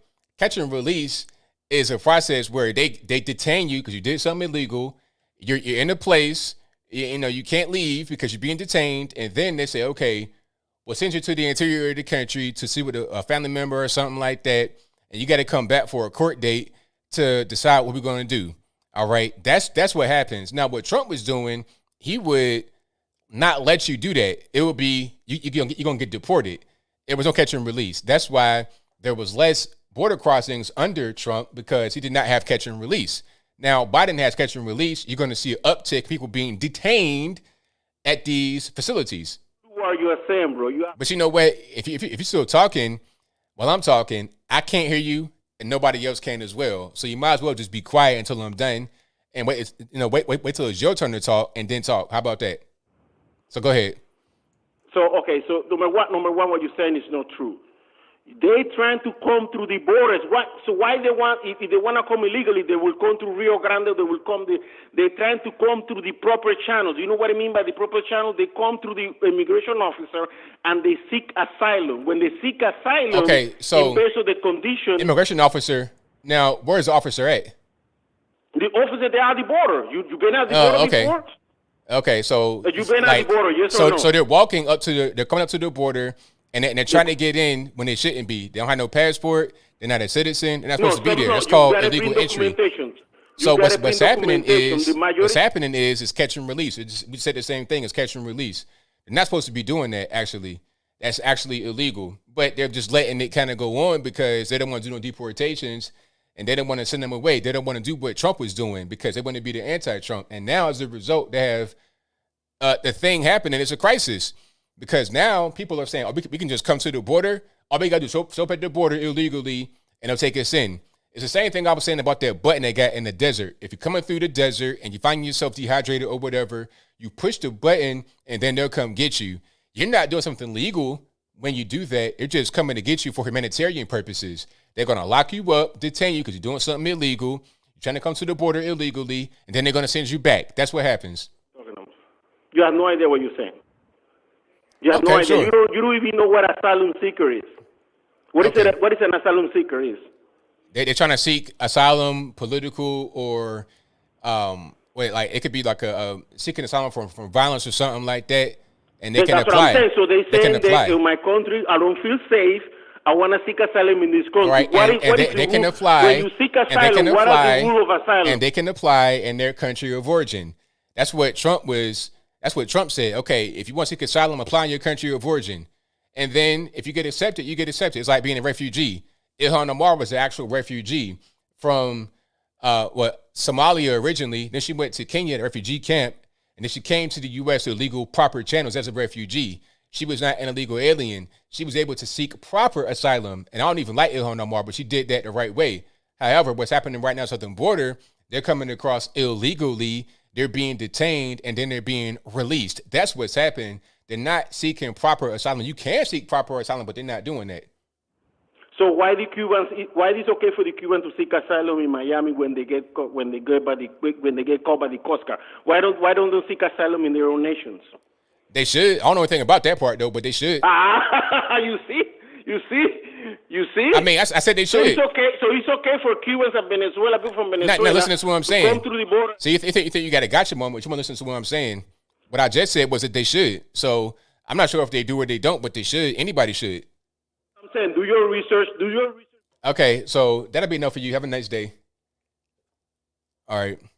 But yeah, anybody coming to the border, just do it the right way. If you want to seek asylum, and it's fine. But do that, just apply like anybody else would apply. Don't just say, I'm going to just come to the border and have that be that. That's not what it is.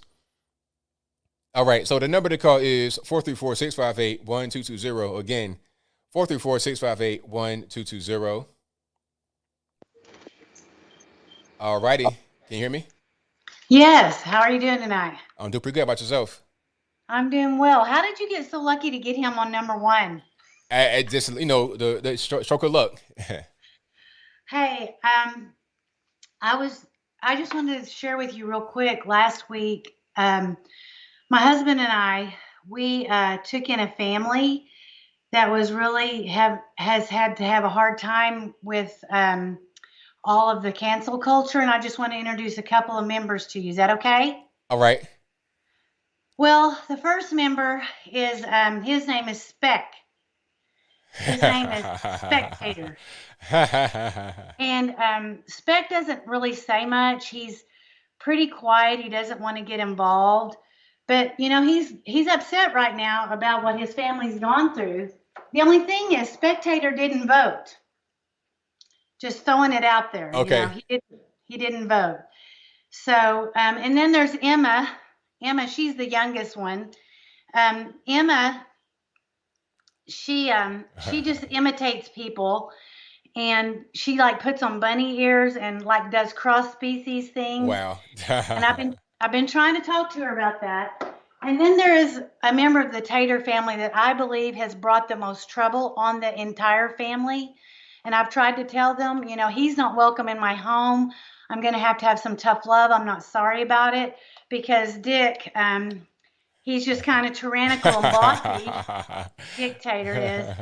But I have the whole family. I did a video on them. I'd love to introduce them. But my very last one, I have a POC here. Okay. I have a potato of color. Yeah.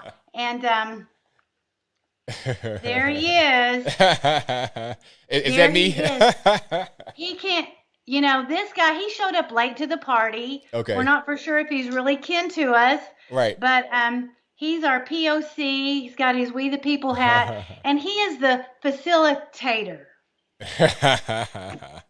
So I've got the whole family on my video if anybody wants to see it at Pray as One. And I'd love for them to watch my video and meet the entire Tater family. Excellent. That was fantastic. Thank you for that. I appreciate that. Let's see ya. All right, now. That was great. That was great. Yo, so shout out to all the taters. That was hilarious. All the dictator, facilitator, like super. Like I'm talking about you guys are so smart out there. I would never have thought about that before, to really just, you know, put together like that. You guys are brilliant. Talking about like 3 million IQ for sure. A baked potato, sweet potato, all that good stuff. All right. So let's get to some more calls here. And again, the number to call, 434-658-1220. Again, 434-658-1220. The number is always in the description box below. All righty.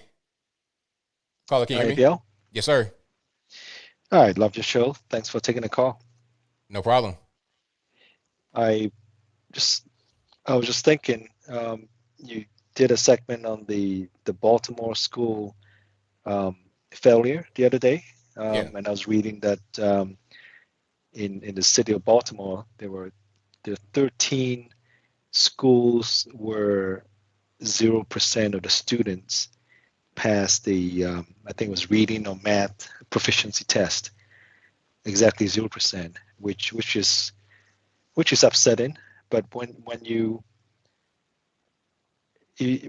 superimpose the migrants coming in and the open border policy of the Biden regime, you get even more upset, because all these illegals coming in, they're going to be taking up resources, so there's going to be less money for schools. And I know money isn't the solution and the end all and be all, but getting less money and having less dollars per student just cannot help. And I just don't understand how, you know, the Democrats, they say that, oh, we care about black folks, you know, we care about the people who are, you know, suffering, but at the same time, you're letting all these people in to create a permanent underclass in this country. You're gonna hurt the same people that you supposedly care about, and you got rid of a president who wanted to implement the Platinum Plan, which would invest $500 billion of US dollars in under zones with depressed economy to help minorities. So you're not gonna let him implement a plan. You're gonna bring in all these people who are gonna hurt the same people that you purport to help, which is just pure hypocrisy. And to be quite honest, like I think that the caller who called a couple of calls ago, I think he's just been a jerk, because there's no proof that the people who were caught were all applying for asylum. The fact is that they got caught, and if they didn't get caught, they would have just tried to sneak into the country and just find jobs. And so these are more economic opportunists rather than asylum seekers. And I just think it's just so upsetting to see both images, open borders, America Last, and failing schools. It really tells you the hypocrisy and the lack of the focus. Where are they focused on in the agenda? I mean, it makes sense to me. It's pretty clear that they're trying to get a lot of illegal aliens in by the boatload, really, because what they really want to do is have them become voters. That's the ultimate plan. They want to get more in, and then also they want to appear to be woke, because they ran on being woke. So they can't say, okay, send everybody back and still be considered woke. And they could put the kids in the cages, because they kind of the media manipulate that to appear to be different. Oh, it's not cages, it's containers, things like that. But when they deport or they don't allow them to come in, then that's somehow wrong. But ultimately, they want to have them get all the rights as a regular voter, so then they can have more power. That's how they're going to view it. It's a power grab. It's not even really about any particular person trying to help one over the other. It's about power for themselves. Yeah, and I think it's going to help the globalist elite globalist corporate donors that have donated to Biden's campaign. All the cheap labor is going to benefit these big corporations and get the profits up, while at the same time, I think black folks, they need to think ahead and imagine if the mix of races in this country changes, so that black votes are no longer the swing votes in this country, because they let in all these people. What's going to happen to the bargaining power of African Americans in this country? And how is that good for them? It's not good for the country, for sure. It's not good for specifically minorities, specifically black folks. So I don't understand why anyone would vote for a Democrat. It just doesn't make any sense. They're not doing things to help them. They just say things that sound good, but they're actually bad. Yeah, they vote Democrat because they don't really know any better. It's just ignorance, in my humble opinion. Yeah. Well, thanks for everything you do to try to wake people up. I think what you're doing is very important. Well, thank you for the call, man. Definitely appreciate you. Have a good night. All righty. And thank you to everybody for being here. You guys are the best audience anywhere on the internet. So if you enjoy what you're hearing so far, please give the video a thumbs up. Also, share the video, like the video, do all that good stuff. If you're not subscribed yet, I don't know what you're waiting on. Go ahead and subscribe to the channel right now. I'd most certainly appreciate you if you did. Let's get to the next one. 717 on the line. Who am I speaking to? 717. ABL, Doug Ripley. How you doing? Everything's all right. How about yourself? Oh, I'm great, man. I'm in Orlando, Florida right now, having a great time. Sounds good, man. In a free state. Yeah, it's great. I live in Pennsylvania, and it's great not wearing a mask. Yeah, definitely. Absolutely. So anyway, I wanted to call about Baltimore. So I grew up in Baltimore, born and raised, and I saw how triggered you got when you were talking about it. But me, it's like, that's normal, and that didn't shock me. And it's crazy because, people talk about, black neighborhoods and it can't do better. But, I'm from Virginia, like Hampton Roads, Norfolk, that area. And I lived in probably the poorest city in the area, in Portsmouth. It's a majority black city, and it was just poor. It's a lot of poverty going on, a lot of crime back in when I was growing up. A lot of crime was happening, a lot of drugs and stuff. But kids knew how to read. I mean, we knew how to read, we knew how to count. I know guys that are locked up with serious, I'm talking about felonious, big, like 10 years in jail, that can read and write very well. Some guys can't, but a lot of guys, it's not like this school where the median grade point average is a 0 almost. I never seen anything like before in my life. I've never ever seen that. It's really shocking to see stuff like that. Right, I know, but honestly, it's normal. I mean, Baltimore schools are so crazy. When I was in junior in high school, I hooked for literally a half a year before they called my mom and told her. Wow. I mean, the teachers are underpaid. They don't care. And it's crazy because I don't know, but like I said, it didn't shock me one bit. Now, my thing is, it's just Baltimore. I don't understand the whole pay thing because I was reading up on this school and they're getting $17,500 per student. So where's that money going? Oh, wow. $17,500. I know. I don't know. I just remember me and you are about the same age. I'm 37. I went to a city school and then we moved, we were moving on up to the county. It wasn't much better, but when I was in school, I know they weren't paid very well, not in the city anyway. So where's the money going? I don't know.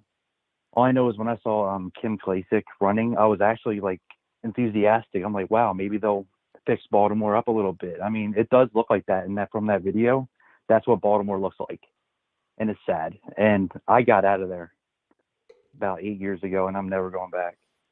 Well, you made a great move, sure. Yeah, but anyway, man, thanks for taking my call. It's good talking to you, and have a good night. Thank you for the call, man. Definitely appreciate you. All right, see you. Bye. Yeah, man, it's nuts. Like, $17,500 per student is what they get paid. And you know what? I saw some video from this school.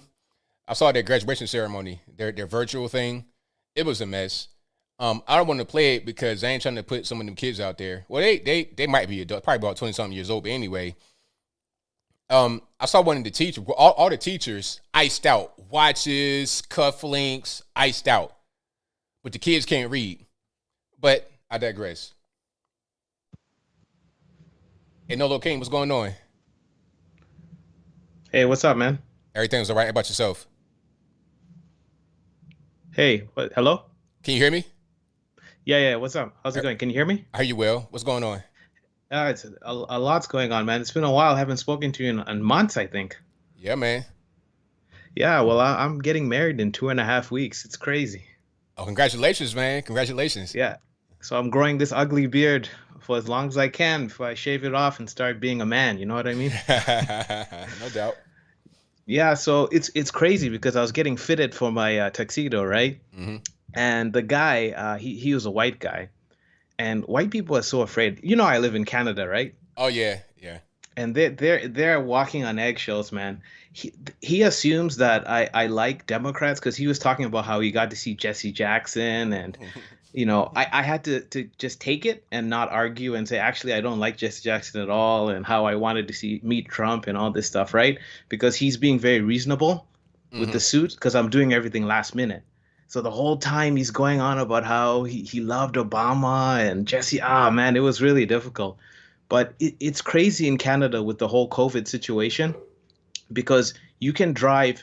So we have different zones like green, red, gray. Yeah. Gray is the lowest. So you can be in gray, drive for like 15 minutes, and now you're in red. So red lets you do more things. So it's really difficult now, especially me with trying to get married, trying to buy stuff because 1 week everything is closed, 1 week everything is open, and the government is doing nefarious things that people are not even noticing. For instance, they're trying to pass a handgun ban, and people have no idea about these things. It seems in Canada, all you have to do is show a woman, show people of color, and they're happy. And that's why I was so happy with what was going on in the US with Trump. Like, I thought you guys were moving away from that. I even told you I was planning on moving there. And now with this whole Biden kerfuffle, it's a mess, man. Like, seeing, because the woman I'm marrying, she's from Mexico, right? Mm-hmm. And I told her about Speedy Gonzalez. She was heartbroken. Like Speedy Wow. Gonzalez is a hero in Mexico. People don't know that. Mm. They love him. So for these studios to get rid of the guy, it's a shame. Like it's very unfortunate. And it's always these white guys, these guys in the ivory towers. They think they know about our culture and right? Like I love those Disney characters. I think it's hilarious. I get it, especially when I look back and I watch some cartoons where it's just so super racist. I don't get offended. I just realize, okay, that's a time we've grown from that. But something like Speedy Gonzalez is very innocent. There's no harm to it. Like I don't get offended when I watch Barbar. I don't know if you know Barbar. It's a bunch of elephants in Africa and they can talk. I don't get offended by that stuff, but it's pretty crazy. Yeah, I think Speedy Gonzalez is cancel proof. They were trying to cancel him. Like there was an op-ed written about him, but they didn't cancel him. They've not canceled him yet. But Pepe Le Pew, R.I.P. And I could relate to Pepe Le Pew as well because I used to get rejected a lot in middle school, right? Man, if they go for Johnny Bravo, I'm gonna be pissed off because I love Johnny Bravo. Right. And that guy he was a loser. And I just noticed about Johnny Bravo is that his upper body was really big and his legs because he was skipping leg day. Right. It took me decades to realize that joke, and I get it now, man. But I used to love Johnny Bravo. If they touched that, they ruined G.I. Joe. They ruined Gem and the Holograms. They ruined so many classics. And if they go for Johnny Bravo, there's going to be trouble. But anyway, man, it was a pleasure talking to you. I've rambled on for a bit too long. And it's nice to see your show is growing. And one thing I want to say before I leave is I really appreciate that you let everybody come on, man. Whether they're educated or not, whether they're showing potatoes or saying your name repeatedly, right? I really appreciate what you do on this show because I've seen other shows where they just demean people or look down on others. So thanks for everything that you do. And thank you for that, man. Definitely appreciate you. Yeah. Peace. That's a great comment, man. I just, I don't like to judge people like really, I let everybody come on, say their piece, and if we agree, disagree, it's all good. I just want everybody to, be able to say what they're gonna say and have a place to be able to voice whatever's going on. So, great comment from my man Nolo King. He's African, or his people are from Africa. So the whole Babar thing, somebody may say, "Oh, you should be offended by that because your people are African. You're African. You should be," but nah, not offended. Like I don't get offended at all the West Virginia jokes. Oh, you're your own cousin and stuff like that. It's like ha ha ha ha. I don't really get offended. But let's get to the next one here. If people know you're on the line, who am I speaking to? Hello? Yes. So, first off, I'm a resident of South Central Los Angeles, and as you may know, my neighborhood as well as countless other neighborhoods around the country were hit with all these riots, right? And it really upsets me to see earlier this year all these people travel from all around the world to come protest in my city and wreak havoc in my city just to completely forget and disregard everything else that's going on out here. And I don't know how well you follow the news in Los Angeles, but it's really a war zone out here right now. And you don't hear anyone speak about it at all. It's killing literally every single day. People are dying in these streets every single day, and you don't hear a word from it on none of these big news stations. You don't hear anything about it. It drives me crazy. Yeah, it's crazy, and it tells you right there they don't really care about L.A. or anywhere else. In these communities with crime going on, they don't really care.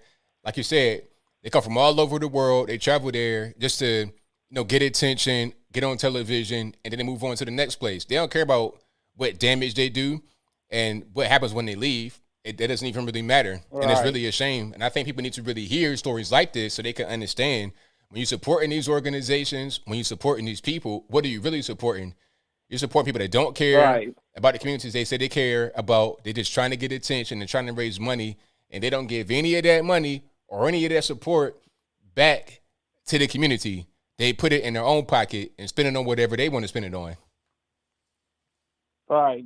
And it upsets me, a lot of people, I feel like when Joe Collins ran for office, I feel like if people were just more aware about what he was preaching and what Maxine Waters was preaching, I feel like he would have won by a long shot. But, in California, they go to the polls, they just check off all the blue. They don't even consider who's running, But I guess that's what I have to deal with being in California. Yeah, it's really unfortunate. I mean, hopefully it could turn around one day, but it's like it's getting deeper and deeper now. They're trying to recall Newsom, but see, my fear is they're going to put a worse person in there. Like, who they're going to replace him with? Because if you're going to put another Democrat in there, what's the point? You got to put a whole different guy in there aside from him. And then that needs to be the same thing all over the state, not just the governor in Sacramento. All right. And one more thing. I don't know how true this is or not, but I heard that there is California has the most Republican registered voters in the entire country, but they're just completely outnumbered by the Democrats. But I just thought that fact was interesting, and I thank you for having me on the show. I appreciate it, and I appreciate everything you do. Thank you for the call. I appreciate you. Yep. Yeah, it's wild out there. LA, it's so many people out there, and so many Democrats, and also a lot of transplants, a lot of transient people that aren't really from there, that don't really care too much about their community. They care about their own personal needs. It's like the people that go to Austin, Texas from California, a lot of the liberals, they don't care about Austin, they care about themselves. All right, Tariq, what's going on? Hey, not much, man. I just want to talk about the whole Meghan Markle thing, man, because to me, it's just some woe is me crap. And, what's interesting is that they wanted to be silent, but, why are you guys coming out publicly about the royal crown? The royal crown, whatever it's called. I'm going to call them the royal crown. And to me, I just feel like this is for a Netflix deal because I think they have a Netflix show coming up. And it's just mighty disrespectful to just sit there and bash your husband's family like that and call them all racist. And just to trigger who, my question is, what is Meghan Markle trying to do here by coming to the United States, knowing it's just straight up liberalville here and saying some hot liberal garbage? Like, of course, somebody said something about my baby skin tone. I'm not going to tell you the context of what's said. I'm not going to tell you who said it, but just know somebody said it.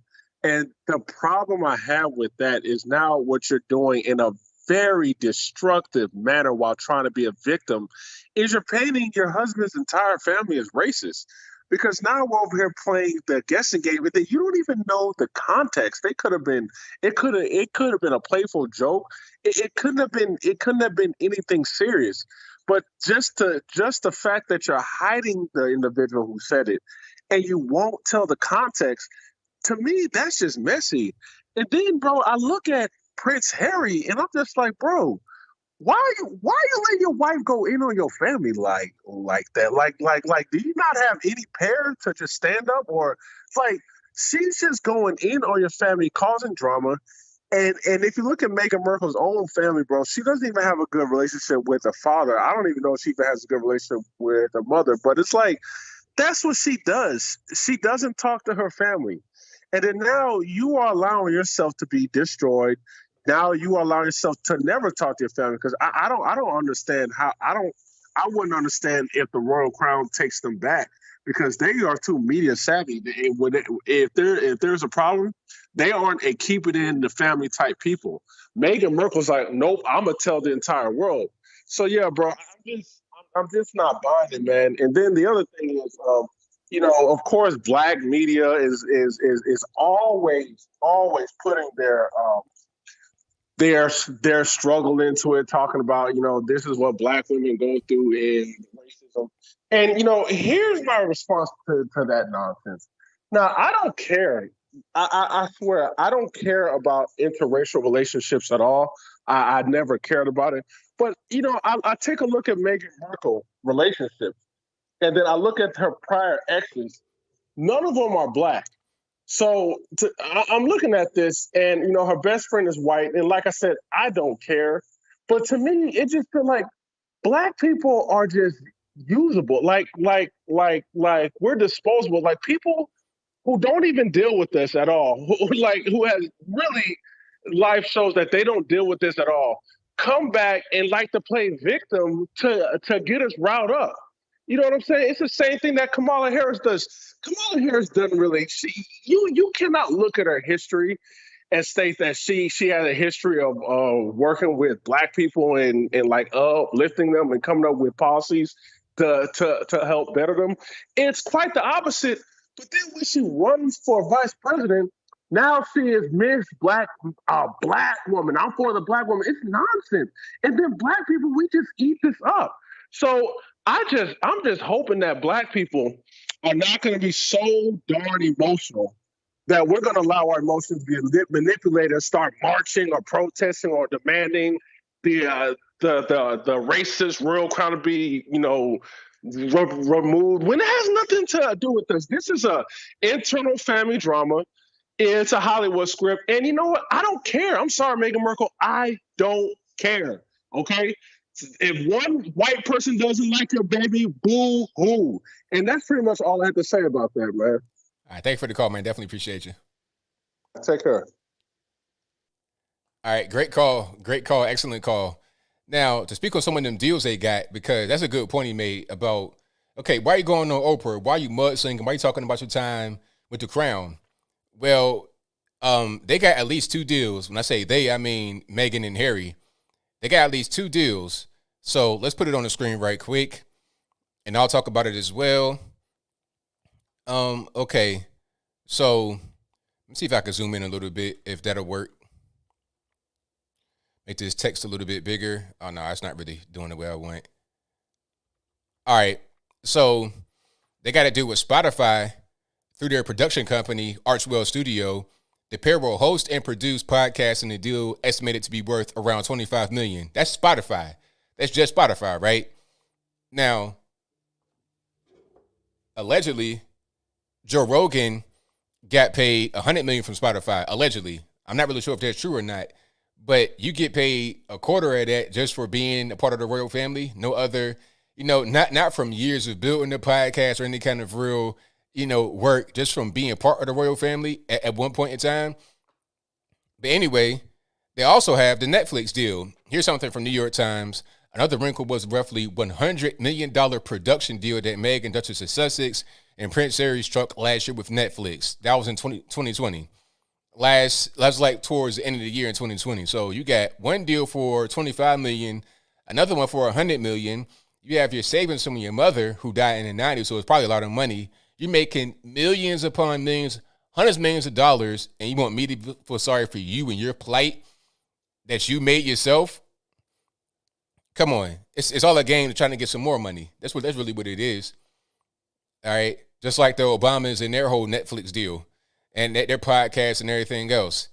Get out of the podcast. Why you making podcasts for what? I think it's about cultural, manipulation rather than anything else. All right, Valentine, what's going on? Anthony, what's up, brother? How you feeling? Everything's all right, man. Can't complain.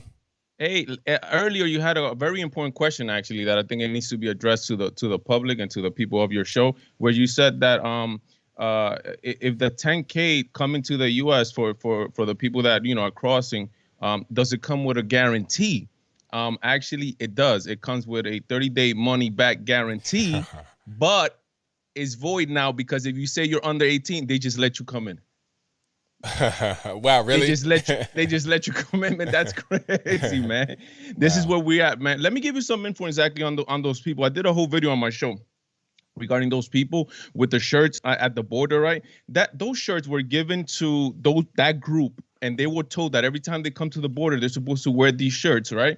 And it was given to them by a 501c3 charity, which is in both sides of the border. It's in San Diego and in Tijuana. And the name of them is called Casa de Luz, which translates to House of Light, right? As soon as you go into their website, you're going to be greeted by a nice big old guy, a migrant, I'm guessing, holding an LGBT flag. So you know exactly where they're coming from.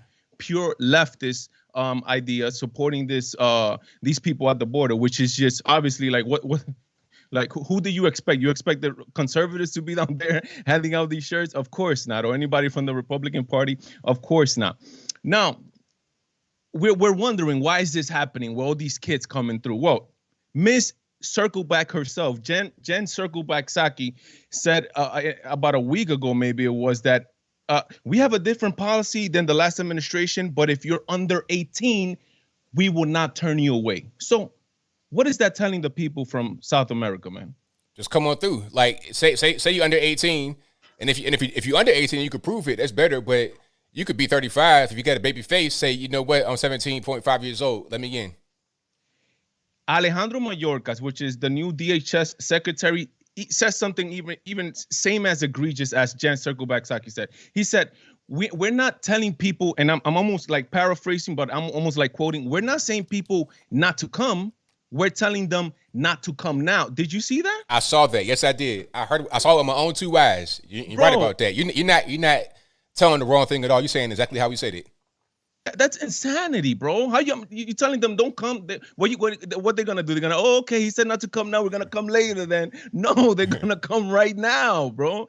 And actually, the president of Mexico, AMLO, right? He actually said it to the Biden administration that the migrants look at Joe Biden as the president of the migrants, because they adapt these policies contrary to everything the Donald Trump administration did. So these people are now looking as the Biden administration as the people. Oh no, just come in. We're gonna let you in, and it doesn't work like that. But let me tell you this, and I'm gonna finish off with this. You know, I learned something about the whole asylum claiming. You know, when you claim political asylum, etc. You know that you cannot claim asylum in their home countries, which I think this is something that needs to be fixed, because this is actually forcing people to come to the United States. So basically how it works, if you're going to claim asylum in the United States of America, you need to be 100%. There's no way around this. You need to be either at a border crossing or you need to be in the United States of America. So a lot of these people who are claiming asylum, and they all got turned away because it's not really asylum. These people are just like me, just like my parents. We are economic migrants. The way you pointed it out later, when you see that they're really not too much of a horrible condition, and especially if they're paying $10,000 to come to the United States, claiming asylum, you need to be in the United States, and it's forcing these people to just make that track, sadly, and it's given root and bringing up this whole, you know, black economy with the whole cartels and the child smuggling and the whole bunch of smuggling. It's just bananas. But let's see where they're gonna end up, right? Because to be honest, Joe Biden's mental capacities, and I'm not saying it as I want to say something negative about this man. This man's mental capacities are on the downfall, just plain and simple, brother. That's right. I mean, you're telling the truth. Brother, thank you so much, man. I just say this that way, people, we got to know exactly, right? It's not that we're anti-immigrant. I'm an immigrant myself. It's just the facts of the matter. Thank you, Anthony. God bless, my brother. Thanks for the call, man. Definitely appreciate you. Peace. All right, shout out to the Valentine Show. You can find him right here on the YouTubes, the Valentine Show. All right, and the number to call, 434-658-1220, 434-658-1220. Go ahead and call on in. Try to get everybody on. Let's go. 860, you're on the line. Who am I speaking to? Hey, Anthony, it's Sonia. How are you tonight? I'm doing all right. Can't complain. How about yourself? All right. Have you heard about Unilever and their cancellation of a term on their products? I think they're the ones that make Dove and other things like that. Yeah, so they're going to remove the word normal. Is that what it was? Uh-huh. Yes. They sure are. They said that it was because people felt excluded. And I thought to myself, well, gee, I think they have something for dry, oily, and combination skin too, don't they? Exactly. So it's like, all right, are they going to remove dry, oily? I mean, what are they really going to do? And then, all right, if they're going to take the word normal off, what are they going to replace it with? Because maybe I don't want something that's too strong or too soft. How about right in the middle? What are they going to say now? I don't know. It's just, to me, this whole thing about everybody being the same, but in that case, average. And I don't know. They're going to come for pretty next. Yep. Now, I have some random questions for you because I'm a little confused. I heard Ivan's phone call there, and I have been thinking about this for some time, so maybe you can help me out. It's just about the open borders. He was saying about the asylum business. Now, if a person is saying that they don't feel safe in their home country, then that would apply to everyone in that country, would it not? Yeah.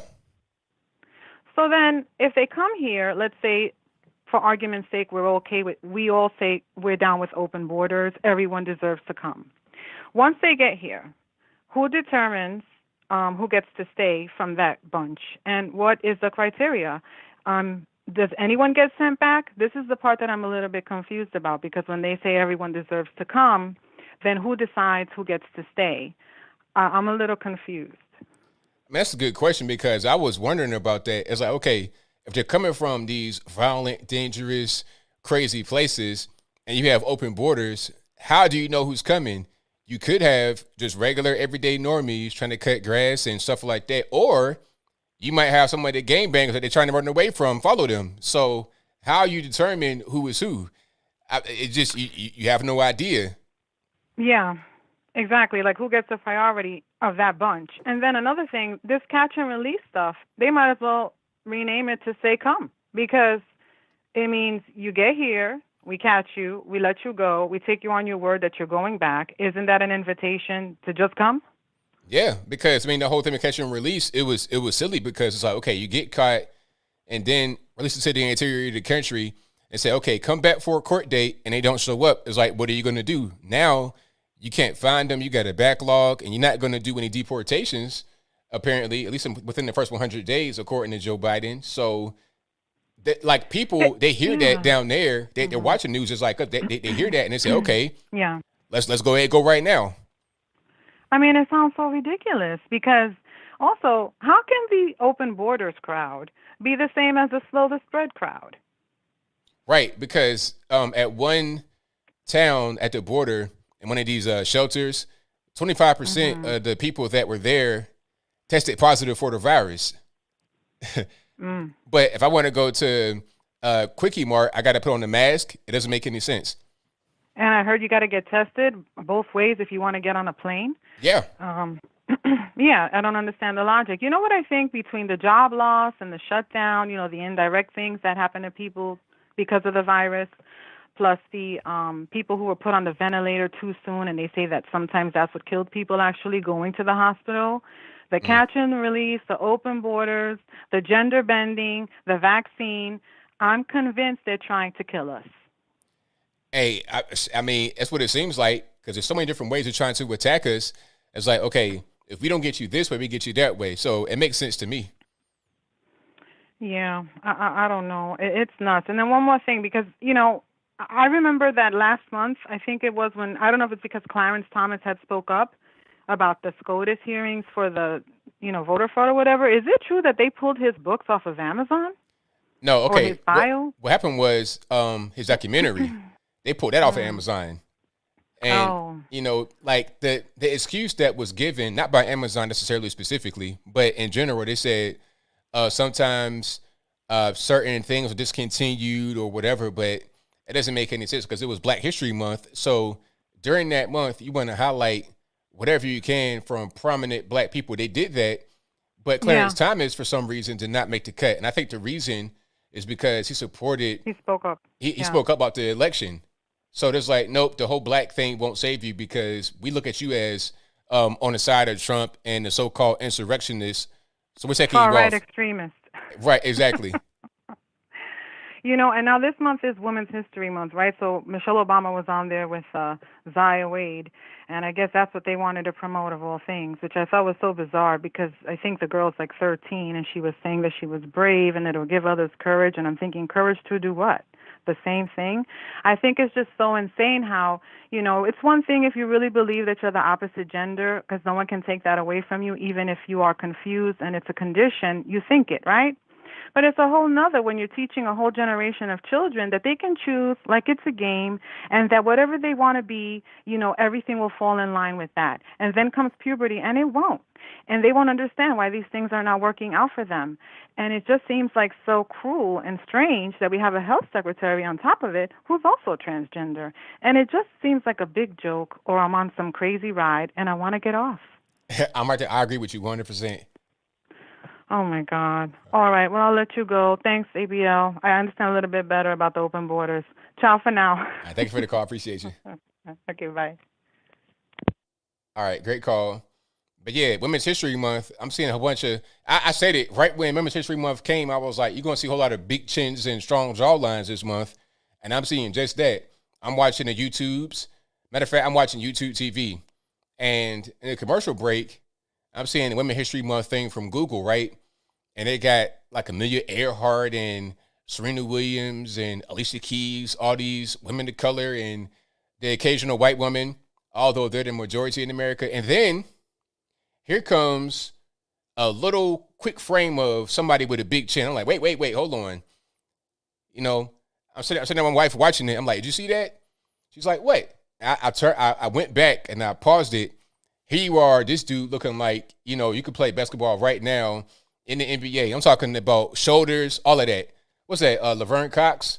I don't know what the pronouns are, so I'm going to say they, them. I don't want to say he, him, or she, her, or zir, zim, zim, whatever. They were looking like they could play full-court basketball with LeBron James, Kevin Durant, Kyrie Irving, James Harden, Giannis Antetokounmpo, the whole squad. They look humongous. It was crazy. And it's like, all right, we're celebrating women. Why are we giving the big chins the time of day? I don't really understand. If you feel like that, that's how you feel. All right, but I feel like some women will take offense to that because you're kind of like encroaching upon their day. And it's like, okay, you got women that have their little time for themselves, for their little tea party, whatever y'all women do together, right? Here you got this biological male coming in talking about, yeah, I want to be part of it. It's like, this might not be the space for you. Matter of fact, I saw this video today. This kind of explains the whole situation. All right, hold on. If I can find it, I'm going to put it up. It's nothing crazy. It's not R-rated or anything, but it just kind of underlines my point if I'm able to find it. Oh, here we go. Here we go. Now, I'm going to go ahead and put it on the screen. And I got some audio. Let's check it out. I'm not. How can you tell me I'm not a transgender? No, you're not. Don't tell me I'm not a transgender because I am a transgender. I'm not. So if you can't see it, if you listen to the audio only or you're away from the TV right now, you have a biological male who is not in any kind of way dressed as a woman. He has on regular male clothing, a little afro, a little tracksuit jacket, a pair of jeans. He's in the women's restroom with, a meemaw behind him and a younger lady. And they're like, hey, sir, what's going on here? You can't be in here. It's like, you can't tell me I'm not transgender. How can you tell me I'm not a transgender? No, you're not. Don't tell me I'm not a transgender. It's like, what you going to do? Like, what are you going to do? Yeah, I'm transgender. How are you going to tell me I'm not transgender? What's up? Like, I identify as transgender. And then that's what it is. That's what he's going to say. What can you do in that situation? How is that okay? It's not okay. That's what I was saying from the very beginning what happened, and here we are. ABL, you just exaggerating, you're doing too much. No, I'm not. We're seeing it right here, live in full color. Let's get to the next call. 561, you're on the line. Who am I speaking to? Hey, Bill, this is Jay from South Florida. How you been, man? Everything's all right, man. How about yourself?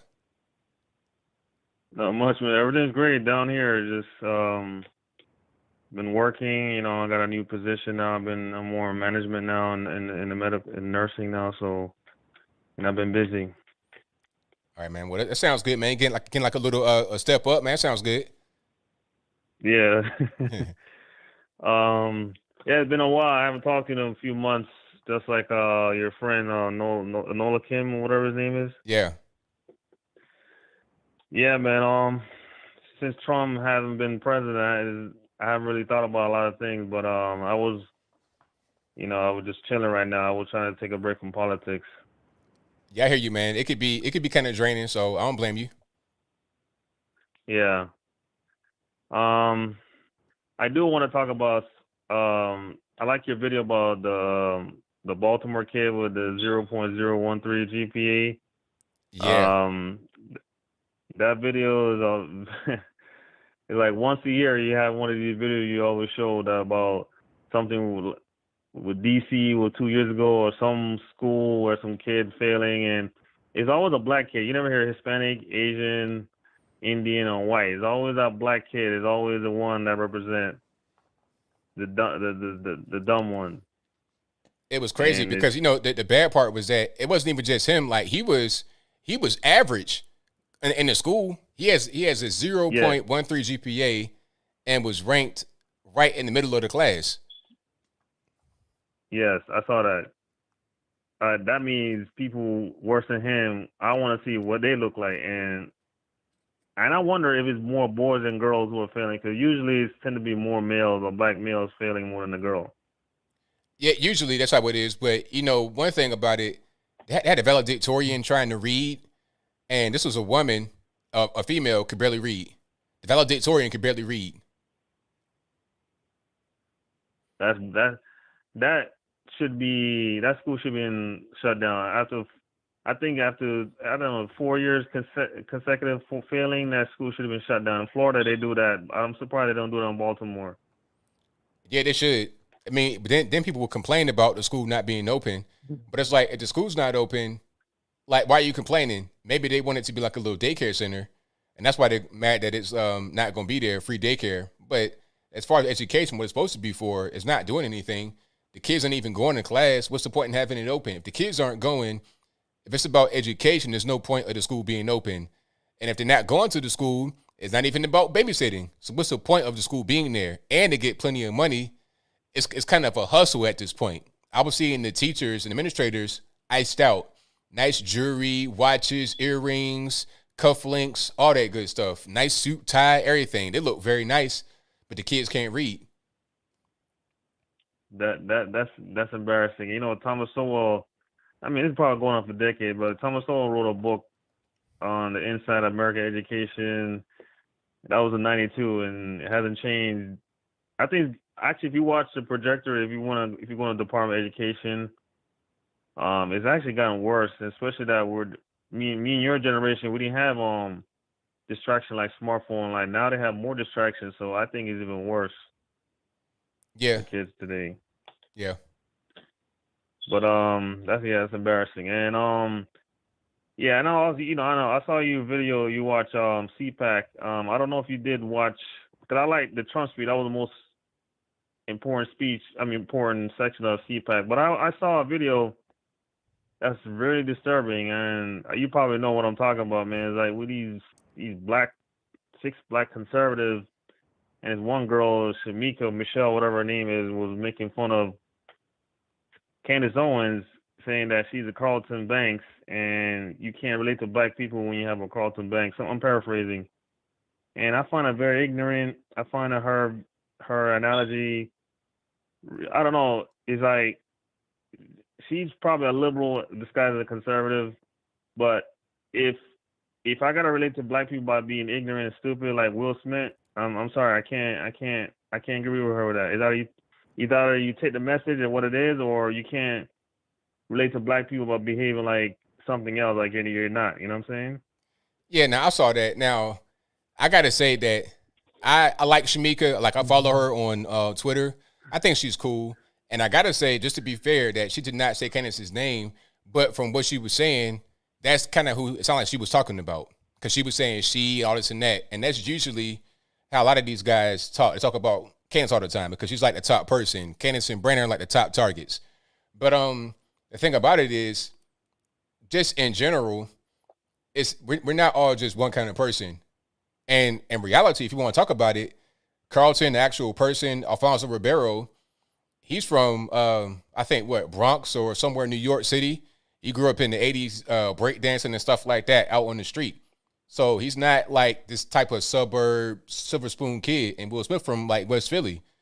and he had both parents in his house and everything else. So, I guess it's just a matter of whoever. It really, what really matters is who's able to get their point across to people that are trying to hear it. It doesn't really matter what kind of person that they are. Can you get the point across? Can you gain a following? That's all that really matters. I mean, to try and pigeonhole a person's personality into one thing, it doesn't really make any sense. And a lot of these guys, quite frankly, that someone may think would be reached by Will Smith or a super cool black guy or whatever, they're not going to be reached. The guys that I know that people are trying to reach don't care about politics at all. They're in the street doing what they're doing. They don't know anything about this whole thing that we are involved with. So the main thing you got to do is reach those that are trying to be reached, that care about being reached. And it shouldn't really matter who's doing it or what kind of category they fit into as far as how they act and stuff like that. Right. I think, I read the comments. I read Brandon's video. I think part of it, it's probably jealousy. But I feel like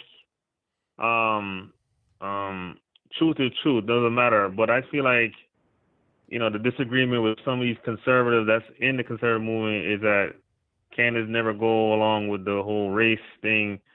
Instead of seeing as right or wrong, like Candace does, they want to see as race.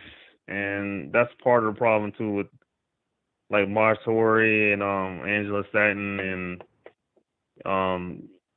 the other guy, I forgot his name, his last name Norman something. Like he's a friend of Brandon. They disagree on some issues, but these people need to just stop criticizing Candace. Do your thing, you can reach black people that way with your message, but don't criticize anyone else. It doesn't make no sense. Yeah, I'm with you. I agree. Yeah. And the last thing I want to say, man, what do you think Tim Scott is a rhino? He could be, but I really don't know. I've been kind of watching him a little bit, but I really don't know. I mean, I like what he's been doing so far, but I feel like some of the things might be a little lefty. But for the most part, I like him. I like what he's been doing. I've not seen him vote, because that's what he's supposed to be doing, really, is voting. I've not seen him vote in a weird way. I've not seen him do a Mitt Romney type thing with his voting. As far as his initiatives, it might be a little lefty, but as far as what he's supposed to be doing, the voting, he's been pretty much rock solid. So I will not label him as a rhino because he's been voting the proper way. Okay, yeah, because I would love to have a real, true black conservative. Like, I need someone more conservative than him. I wish we need more black person in the Senate that's more conservative than Tim Scott. Because sometimes I think Tim Scott, he's too acceptable sometimes to certain things, and I don't agree with him on everything. But I agree with him like 90%. But that 10% he goes off, I don't agree with him. Right, I'm with you, man. But I thank you for the call. I definitely appreciate you. All right, ABL, take care, man. Nice talking to you. Should talk to you another time. Definitely, man. Likewise. All right, man. Bye-bye. All right, shout out to Jay from South Florida for the call. But yeah, one thing I'm about to just go back to the whole thing about black conservatives or whatever. Anybody that's trying to make it, anybody that's trying to be a voice online, it don't really matter, what kind of group you may try to fit into or whatever. You just got to be authentic, and it's got to be something about you people want to see. You got to be somebody people want to see, and you have to also be consistent in your delivery of your message. You got to work. You got to put the things out people want to see. You got to have a personality people like. Like, you have to just kind of rise to the top. The cream is going to rise to the top. Candace and Brandon, they're the best. That's why they are at the top. Now I'm getting up there too because of my particular talent, my ability, what I bring to the table, how I handle my whole situation. Everybody can't do that, and it's fine, but it's not for everybody to do. As long as we all get to the same destination, that's all that really matters, in my humble opinion. Like I said, Alfonso Ribeiro is more of a street dude than Will is, because Alfonso was out there in New York during the crack wars. Quiet as kept. People don't talk about that part. And he's the same way. He's not that much different, like, in his everyday life than his character. His character, obviously, is more exaggerated. Same thing as Will on Fresh Prince, but they won't that much different. All right, let's get to some more calls here. The number to call is 434-658-1220. Again, 434-658-1220. 706 on the line. Who am I speaking to? Hi, ABL. Yes. My name is Shannon. I live in Georgia. All righty, what's going on? Not a whole lot. I just wanted to voice my opinion on a couple of things and then ask you one question or kind of put it out there. All right. This thing with the sex education and the transgender thing, I really don't feel like that should be taught in schools. I feel like that should be taught by the parents at home. Yeah. I don't know if you agree with me on that or not. I But agree because some of these things, and really a lot of these schools are teaching this stuff at a very early age, 5, 6 years old. And, you know, when I was 5 years old, I'm playing with my toys. I'm just being a little boy. I'm not really worried about sexuality and things like that. So I think it's inappropriate. And when you teach things at a young age like that, that's indoctrination, not education. Exactly. I mean, because I didn't understand that when I was little. So, and okay, well, my other thing is these benefits that they're going to be giving these illegal immigrants, you know, like the food stamps, the Medicare, and the help that they need and all that. You know, I have worked so hard all my life and paid my tax dollars in, you know, to be able to get that help. And now that I am disabled, I make too much money on disability to qualify for that. And yet you're going to give it to someone that's coming across illegally. It's really a shame. I completely disagree with that. I'm right there with you. I disagree with that as well. Right. And the only other thing I had is just something I wanted to put out there for you. I'm really worried about our borders and our people in Texas and our border patrol since they can't carry their weapons anymore.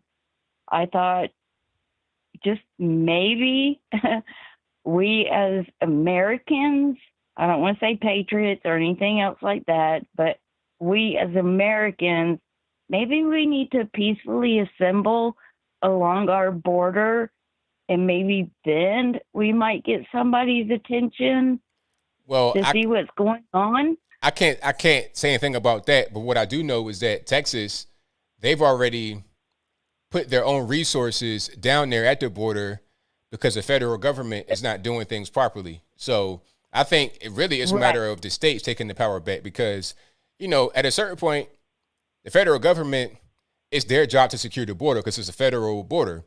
But the states are right there, so they need to protect themselves as well. And I think the states are assembling lawfully and they're protecting themselves, and there's nothing wrong with that at all. Right. Yeah, I think I heard that about Texas doing that already. But I mean, I really worry about that. My biggest fear is the drug cartel that's coming through and the sex traffickers that are coming through.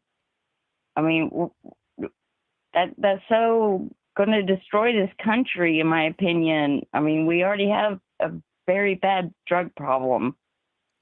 Yeah. It just, anyway, that's all I had to say. And I love your show. I love listening to you. And thank you very much. And God bless you. You have a good evening. All right. Thank you for the call. Definitely appreciate you. All right. Thank you. Bye. All right. Great call. Mr. Girl POV, you're on the line. Hi, good evening, ABL. How are you? I'm doing all right. How about yourself? Hi, I'm doing good. I'm doing good. I can't complain. Thank you. So I know I usually kind of bring up serious things. I thought I'd keep it a little lighter tonight. I thought I'd keep it a little lighter. So okay, so here we go. Have you heard about the pastor in Missouri who went viral recently? Yeah, I think that was a sermon about women should lose weight and look more like Melania Trump. Yes. Okay. Right. Okay. So for everyone who doesn't know, so the Daily Mail had an article about everyone. There's a pastor named Stephen Allen Clark who preached a sermon just this past February, and the reason why he went viral is because he said the following words. And ABL, I'd love to hear your take on this. This is what he said, quote, "I want you to know a need that your man has that he won't ever tell you about. But since I'm a preacher man, I'll say it. Your man needs an attractive wife. Now look, I'm not saying every woman can be the epic trophy wife of all time, like Melania Trump. I'm not saying that at all. Most women can't be trophy wives, but maybe a participation trophy. End quote. And I don't know if you saw a picture of him, ABL, but the irony that many people see in this is that this pastor himself is not in the best shape at all. Kind of like Hank Hill a little bit, kind of like a little Hank Hill, he might need to go, work it out for a long while, not just that 10 extra pounds, not that 10 extra pandemic pounds. So he's got his own things he needs to work on, but it's hypocrisy really at the end of the day. So it's being reported that he's now on leave. What? He's on leave. So my question to you is, do you think that a pastor should be preaching that kind of message to his congregation, especially if he's not practicing what he's preaching? Well, okay. Now, he said a good wife. He said like an attractive wife, an attractive husband, because usually the way I see, you can have a prime example of this is Jay-Z and Beyonce. All right. Okay. Now, Beyonce, she's one of like the top most beautiful women according to a lot of magazines. I'm not saying that myself because I don't look at Beyonce, but anyway, they say she's like one of the most top beautiful women. But Jay-Z, on the other hand, you looking like the Camel cigarette cover, okay? So that's usually how it goes. So as far as that's concerned, I'm not really worried about the discrepancy, him looking like Hank Hill and wanting Melania Trump. I don't really worry about that. But as far as what he said, I mean, there's nothing wrong with that. Every man likes beautiful women. That's just the reality of it. Okay, I got a beautiful wife. A lot of guys, they have beautiful wives, and that's just what it is. So what he said was just right on point. It was right on point. Oh, okay. So you agree with his message, and if he might be the JC in his own relationship, then it is what it is, basically, right? There you go. Okay, all right. I was just curious to hear your take on it. I was thinking about doing a video about it, but I'm still thinking. But I just wanted to throw it out to you into the chat. So, but anyways, and shout outs to your beautiful wife. Hi, wherever you are. But anyways, yeah, I just thought I'd keep it a little light tonight. So, but thank you for taking my call, and I hope you have a wonderful night, and God bless. Okay. All right, thank you for the call. Definitely appreciate you. All right, thanks. Bye bye. All right, so shout out to Mixed Girl POV. You can find her right here on the YouTube. She has her own channel. And if you listen to Mixed Girl POV, go ahead and do that video. Go ahead and do it, because that's a funny story. I like that story. But hey, my thing is this. Jay-Z, the Camel cigarette, that's him on the front. And he was able to get, like, at the time when he got married to her, this is like the top of the top. This is Beyonce, right? That's usually how it goes. And I see that all the time in my regular everyday life. I mean, because men want the beauty in the women, and women want the security in the man. But I want to go down that road right now. Let's get back on track and get back to the calls. The number to call is 434-658-1220. Again, 434-658-1220. All right. Let's go. 361, you're on the line. Who am I speaking to? Hello? Yes, can you hear me, 361? Yes, this is ABL. Yes, it is. What's going on? Hi, I have a somewhat interesting question for you, slightly political. So in New York and Philadelphia and Baltimore, it's really, really common for groups of people to ride around on ATVs and dirt bikes, and they are predominantly minorities, and the police are extremely hard on them in those cities. And where I live, it's not very popular here in Texas. And all of us that do it are white. And every time we get caught, we always stop. We never run. But they always let us go. So do you think there's any bit of racism to do with this? Or is it something that they should go through the proper channels, or what do you think about it, or have none of it regardless of where you're at, or what do you feel? Okay, so when you out there doing the like on ATVs or dirt bikes, what are you on? A dirt bike. Okay, so are you doing that like on the regular road, like on the highway or something?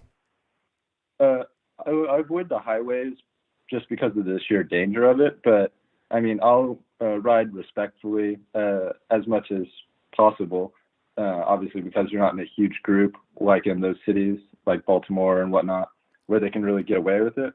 But yeah, it is illegal. There's no way to register a dirt bike, and obviously doing wheelies is against the law. My main question is, where are you guys when you do it? Are you on like a neighborhood street? Like, where are you when you ride your dirt bikes? Typically neighborhoods. Okay, see what happens is with Baltimore and places like that, they're out there like on the highways doing this, and like in busy city streets where you got stores and everything else, and they are in big groups, and it's just kind of a nuisance. And then they run from the police all the time. It's a problem. And then they kind of rove in gangs, and they're doing other stuff aside from their being on their bikes. And a lot of times they getting stopped and whatnot to prevent anything else from happening. Plus they're on major streets and driving reckless and wheeling and all kind of stuff. So it's a matter of how you doing it. If you're in your regular neighborhood in the cul-de-sac riding around or something like that, it's not a big deal. But if you on Fifth Avenue in New York City doing that, that's going to be a problem. Yeah, definitely. I'd say I have to agree with you. Even as an advocate for it, you can only push the law so far before it's a serious issue.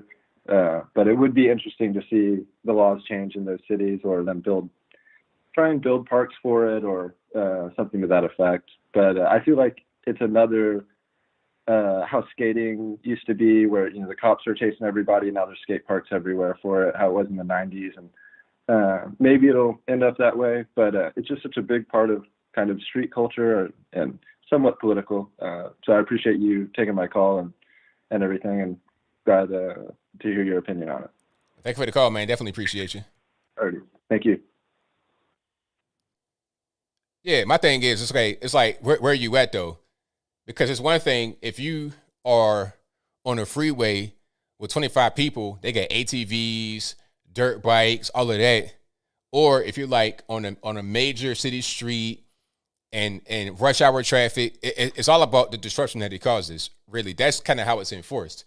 Because you got some laws in the books that get enforced heavier than other laws, and you have some laws in the books that get enforced differently depending upon situation, depending upon the circumstance. You see what I'm saying? So that's just what that is. Like, okay, if you're in your car, I don't want to say that example, but you understand what I'm saying out there on the in the comments. So let's get to some more here. Let's go. All right, I call you on the line, 807. Who am I speaking to? ABL, this is Joe from Scranton. I'm a huge fan. I'm calling from my White House basement. I bought a new laptop. My handlers told me not to call it because it would bode poorly for the Democratic Party. That'll show them no more Sleepy Joe, no siree. I mean what I say when I say it. Yeah, so this is my dirty little secret. I watch every episode when it comes on there. And I'm using the internet to relay this very important message to you. I got hairy legs that turn blonde in the sun. Oh my God, Joe, are you watching ABL again? You have to come and see this, The Rock. He's watching a conservative commentator. We're going to have a problem here. Darn it, Joe. I am real disappointed in you. Leave me alone. I want to watch him. He's my favorite YouTuber. God, he's exposed me so many times. He knows about the cages. It's not a good look. Come on, Joe. It's getting late. You have to change into your pajamas. Come on, Joe. Listen to Come On. I will read you a bedtime story. Did you plug in his earpiece for the morning? Come on, man. Wow. Okay, so I guess that was I don't know. Hey, whoever did that, I'm telling you, you guys are like 3 million IQ. Shout out to you, whoever that was. That was great. Yeah, that was a recording. It just ended. So shout out to you, whoever did that. All right, let's get to some more. And let's go. All right, call you on line speaker 2707. Hello? Yes, who am I speaking to? Hey, this is Tim Whiting. All righty, what's going on? I had a question. You know, I'm very curious what your opinion is as to why do you think that like a show like Fox, which is supposed to be the one main conservative network, doesn't have a late night show for conservatives? Because every other network has 17 liberal-based late-night comedy shows, and Fox doesn't even have one. That's a good question. I mean, I think they want to do a show with Greg Gutfeld, but I'm not really sure what kind of show it's going to be. It could be that. And you also have Candace Owens. She's going up with a late-night show on Daily Wire. I think next Friday is coming out for members. So I think we're trying to do stuff like that, but really it's kind of long overdue because, like you said, the left, they have it all. They have all the late night shows, Fallon, Kimmel. They have all of it. They have all of it. But Yeah. like if you and Brandon Tatum did like a late night comedy show, that would literally be ratings gold. Yeah, I mean, I love to do it, and I think that we need more stuff like that because it's a need. It's a definite hole that needs to be filled. Because it's like half the country, we don't have our own late night. We don't have our own late night show. Yeah. We literally don't have it. Yeah, I agree.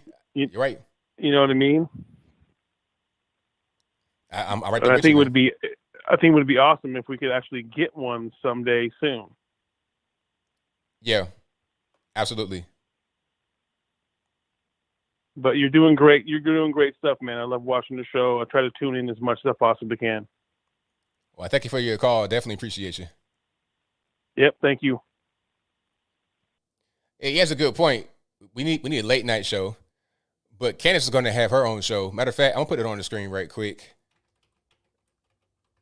Okay, so there's a new. It's going to be a talk show though, and it's going to be late night, but it's going to be a talk show. So I'm not sure if it's going to be more like Fallon or the format. I'm not really sure, but she's going to have her own show. Hold on, let me go to a better website because that one's not really going to do what I want. All right, so let's just go Daily Wire and do it that way.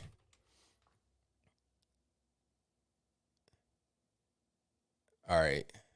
Well, it's not. They're showing me the different show she already has on YouTube. But anyway, it's going to be a late night show, and it's going to be lit. Oh, there we go. Perfect. Here we go. So here's like a little splash. Okay, so Candace premieres March 19th, and you had to join Daily Wire to watch it. And there it is right there. Candace Owens announces her own new Daily Wire talk show. It's gonna be a late night show called Candace. All right. But we need more shows like this to get into the cultural side. You know, like talk about Meghan Markle and things like that. It needs to be done because if we don't talk about Meghan Markle and we let the left narrative rule the day talking about racism and all this and that, then nobody would hear an opposing side. And people are trying to hear an opposing side. So we need to be out there giving the opposite point of view, giving our point of view. All right, let's get to some more calls here. So let's go 956 on the line. Who am I speaking to? Oh, yes, good evening, Mr. Anthony Brian Logan. How are you tonight? I'm doing pretty well. Can't complain. How about yourself? Oh, if I can say any better, it'd be twins, sir. Well, actually, I could be better. And the reason why I say that is because I've got a few friends who are actual federal agents, and they protect our borders. And I live on the border, so I know what's going on down here. And it's a little alarming, more than you would think. The statistics that you might hear from the mainstream media is not even close. It is not looking good. There are far many people than you would think that are being released that do test positive. Governor Abbott did say he's going to lift the mask regulations, but I guarantee you, knowing what I know, in my area specifically, I'm going to use my mask. I'm still going to social distance from strangers, not my family, but it is not good. Why the Democrats would release these people into the general populace is beyond me. Why they would stop the construction of the wall that was already funded, mind you, is beyond me as well. Now, Texas, God bless Texas, because they said, no, well, then we'll do it ourselves and we'll pay for that wall. And I love that. But I'm telling you, this is not boding well. And I had called you a while back, and I told you about a surgeon friend of mine. And I told you he was head of a department in a large hospital. I don't know if you recall that call or not. Well, he wound up with COVID, and I will tell you, it's a real thing. He got very sick. He almost died. He told me he was so ill. He was sending texts to people, say, call my son. Here's his number because I don't know if I'm going to make it. Wow. And that really surprised me. And I asked him, what's the deal with that? And he says, well, everybody's genetics is different. You never know how it's going to affect each and every individual. Makes sense. I mean, it's just like a common cold. Sometimes it affects everybody differently. And you could catch pneumonia from the cold and die that way too. At any rate, my point is, I don't like that the open border policy. I don't like what they're doing. I don't understand the logic behind it. I mean, if you could explain that to me, I would really like to hear what you have to say. I mean, the logic is, it's all about just politics. It's not about actually trying to protect people or shield anyone from catching it truly. It's about politics. And it's a shame because people are playing games with people's lives, and it's not right to do a thing like that. I concur. But what is the end game in this deal? Why would you release these people knowing that they have this virus into our populace? I don't understand that whatsoever. Yeah, I mean, I see your frustration, and I'm right there with you. It doesn't make any sense, but people would do that. The left would do anything if it helps them politically. It doesn't matter if it hurts people, if they get sick. It's really irrelevant. They don't really care. All this talking about masks and socially distancing, I think that's all political as well, because it could have done things in the beginning to mitigate this. Nancy Pelosi talking about, hey, go to Chinatown and don't be a xenophobe. They say whatever they can just for political points. I think you're correct. And by the way, I saw someone commenting, is the caller obese? No, I'm not. Shush. Anyway, people are so crude. At any rate, I appreciate your show, and thank you so much for what you do. And thank you so much for the honor that you gave Rush Limbaugh, and because he kind of paved the way for you to be who you are. Same thing with Officer Tatum and Jericho Green. I appreciate all you do, and I hope you have much success, sir. Appreciate you. All right, thank you for the call. Definitely appreciate you. Yes, sir. Bye-bye. All righty. Great calls tonight. And if you enjoy what you're hearing so far, go ahead and get the video with a thumbs up if you're not done so already. Hit that thumbs up button. That I most certainly appreciate you. Let's get to some more here. All right, 442, you're on the line. Who am I speaking to? Hi, just ABL? Yes, it is. Hey, how's it going, brother? So I just had a quick question. So, I've noticed a lot of Hollywood elites and athletes that are claiming they speak for the little man and care about all these quote unquote social justice issues. I think if they would boycott and refuse to do movies or play sports, I think they could actually bring change about this country. I think the quickest way to bring about change is to mess with the wallets of corporations, and they certainly have the potential to do this. But for whatever reason, they don't want to risk their capital in order to bring about the change that they claim to care so much about. Do you think it's just virtue signaling, or do you think that they aren't really about what they say? Well, they're not really about that. They're not really trying to do that. You know, some guys, they do well in the community. LeBron James gives money to a school every year.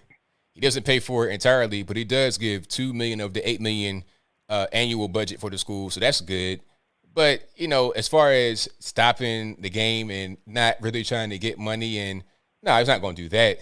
That's not going to happen. So a lot of what they talk about is just virtue signaling and trying to be cool and trying to be woke, and also a lot of that is kind of like peer pressure. If the top guy on the team is saying, "Hey, we're kneeling for Black Lives Matter, all this, that, and the third," then you don't want to be the guy that goes against the top guy on the team. Or if you got the GM talking about it or the coach talking about it, you don't want to be the odd guy out. So a lot of that could be a form of bullying through peer pressure because you want to keep your job. So these guys aren't really about trying to, you know, stop playing the game. Not really. I mean, they did that one time during the whole Black Lives Matter thing when that happened with the NBA, and one team walked off the court, but they came back like the same day. So they're not really truly about that.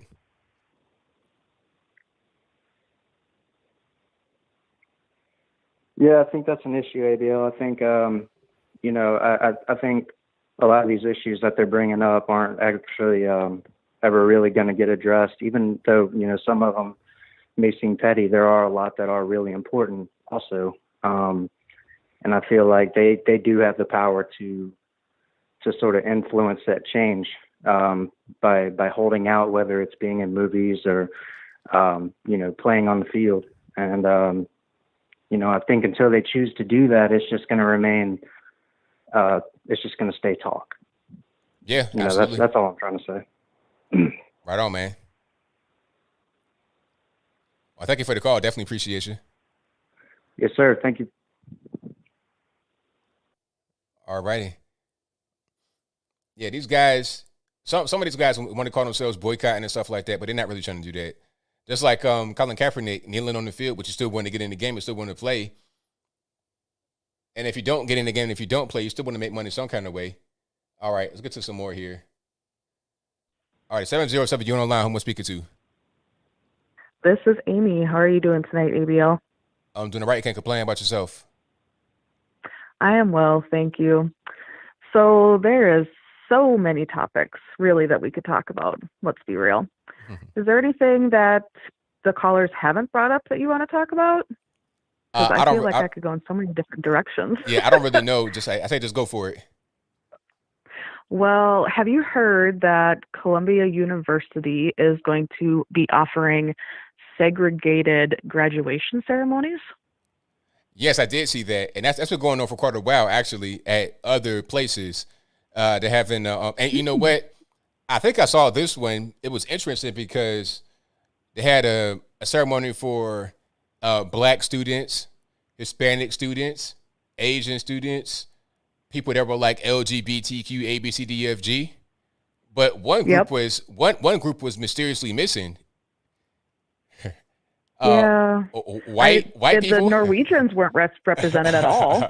Right, yeah. No Norwegians, no Hungarians, no French, German, Spanish. Nah, it was just every group except for white people. So it was like, okay, are we not going to have a white graduation? What's going on with that? Are they excluded? Like, do they just get their degree in the mail? What's going on with that?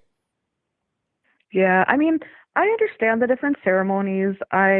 Where I'm from, you know, there were definitely different ceremonies for different ethnic groups. I was by UND, so they used to be the Fighting Sioux, now they're the Fighting Hawks. But, you know, there was a lot of different things that went on. But just the way that it was phrased and the way that it's going around social media, you know, you have to do your own research. And I was not aware that to that degree that there were that many sub-ceremonies. I mean, I had no idea that the low-income people had their own ceremony every year at certain places.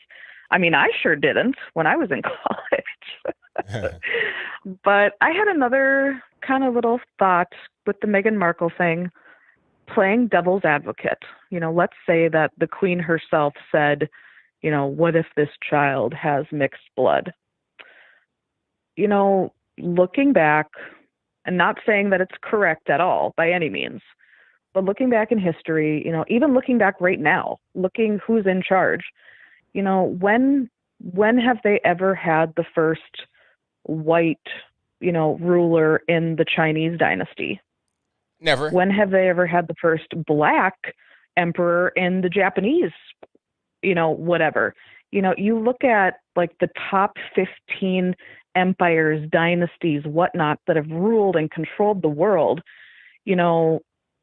British is number one, but British does not mean that it's me also, because we've talked about my grandma on the Titanic and the $26.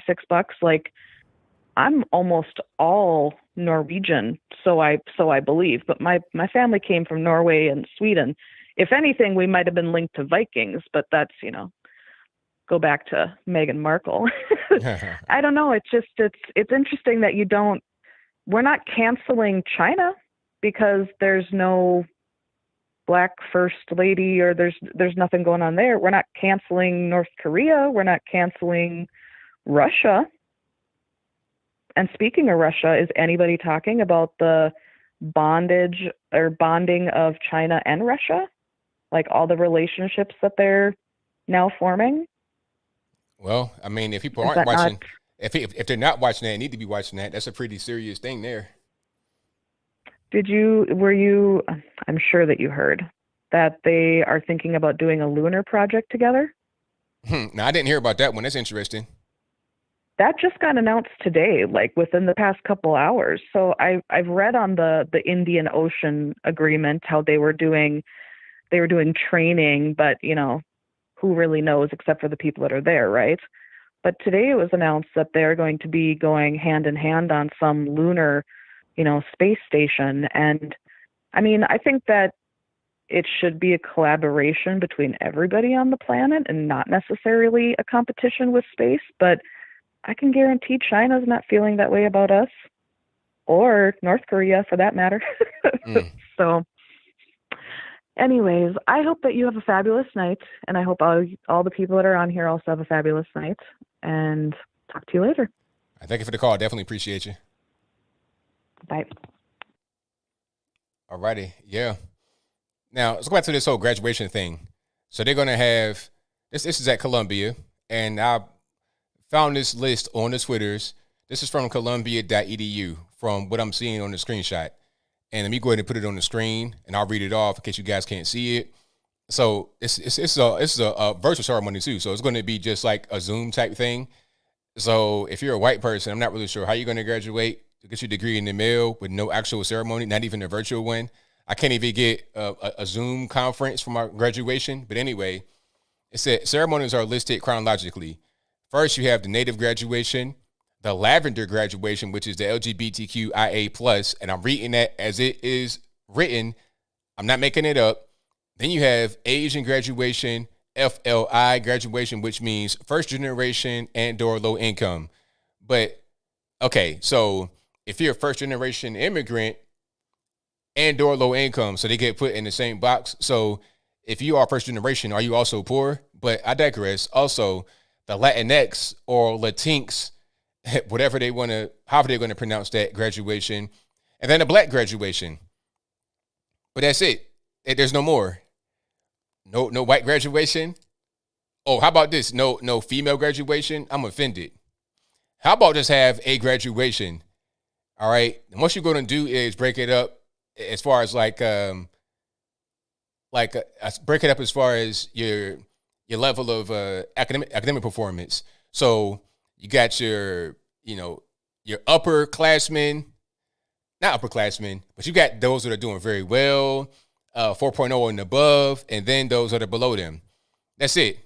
Or have everybody come out at once in alphabetical order by last name, and that should be pretty much it. And the thing is, what's the point in having different graduations for different groups if it's all on Zoom anyway? You're not even having the actual ceremony. So it's like, all right, you want to be woke, talking about you're not racist and all this and that and third, but you want to go back to segregation. How does that make any sense? And then if I say, hey, let's all go as one and go by last name, then I'm the racist. And I'm the one that is against progression and things of that nature. It's pretty strange to me. But hey, it is what it is. 828 on the line. Who am I speaking to? Oh, this is Dean Hicks. All righty. What's going on? Well, before you start, I got a little background noise there. Turn it off for me, please. Okay, I did. All righty. What's going Hey, on? I'm first-time caller. My name's Dean Hicks, and two things I wanted to say.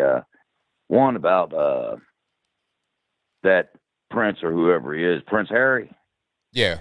I think that she just needs to take his manhood out of her purse and give it back to him and let him do what he needs to be doing. And then I just want to tell this little story here because this happened in 2019 that my wife worked with this woman and she was illegal and she had 2 children and her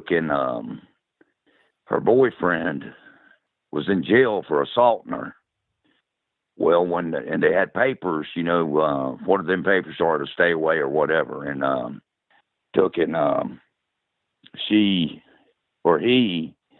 when he got out of jail and the papers had just run out, he shot the 2 children, and he ended up, now it was illegal and she was illegal, but the children were legal. Mm-hmm. And anyway, that was the catch and release thing that they should have. Man, he had charges against him. I mean, if they would have sent him back, there was a 16-year-old girl that was his girlfriend. She ran over the woman. Now my wife worked with her. Oh, she was tore up about that for a while. And anyway, I mean, this thing like,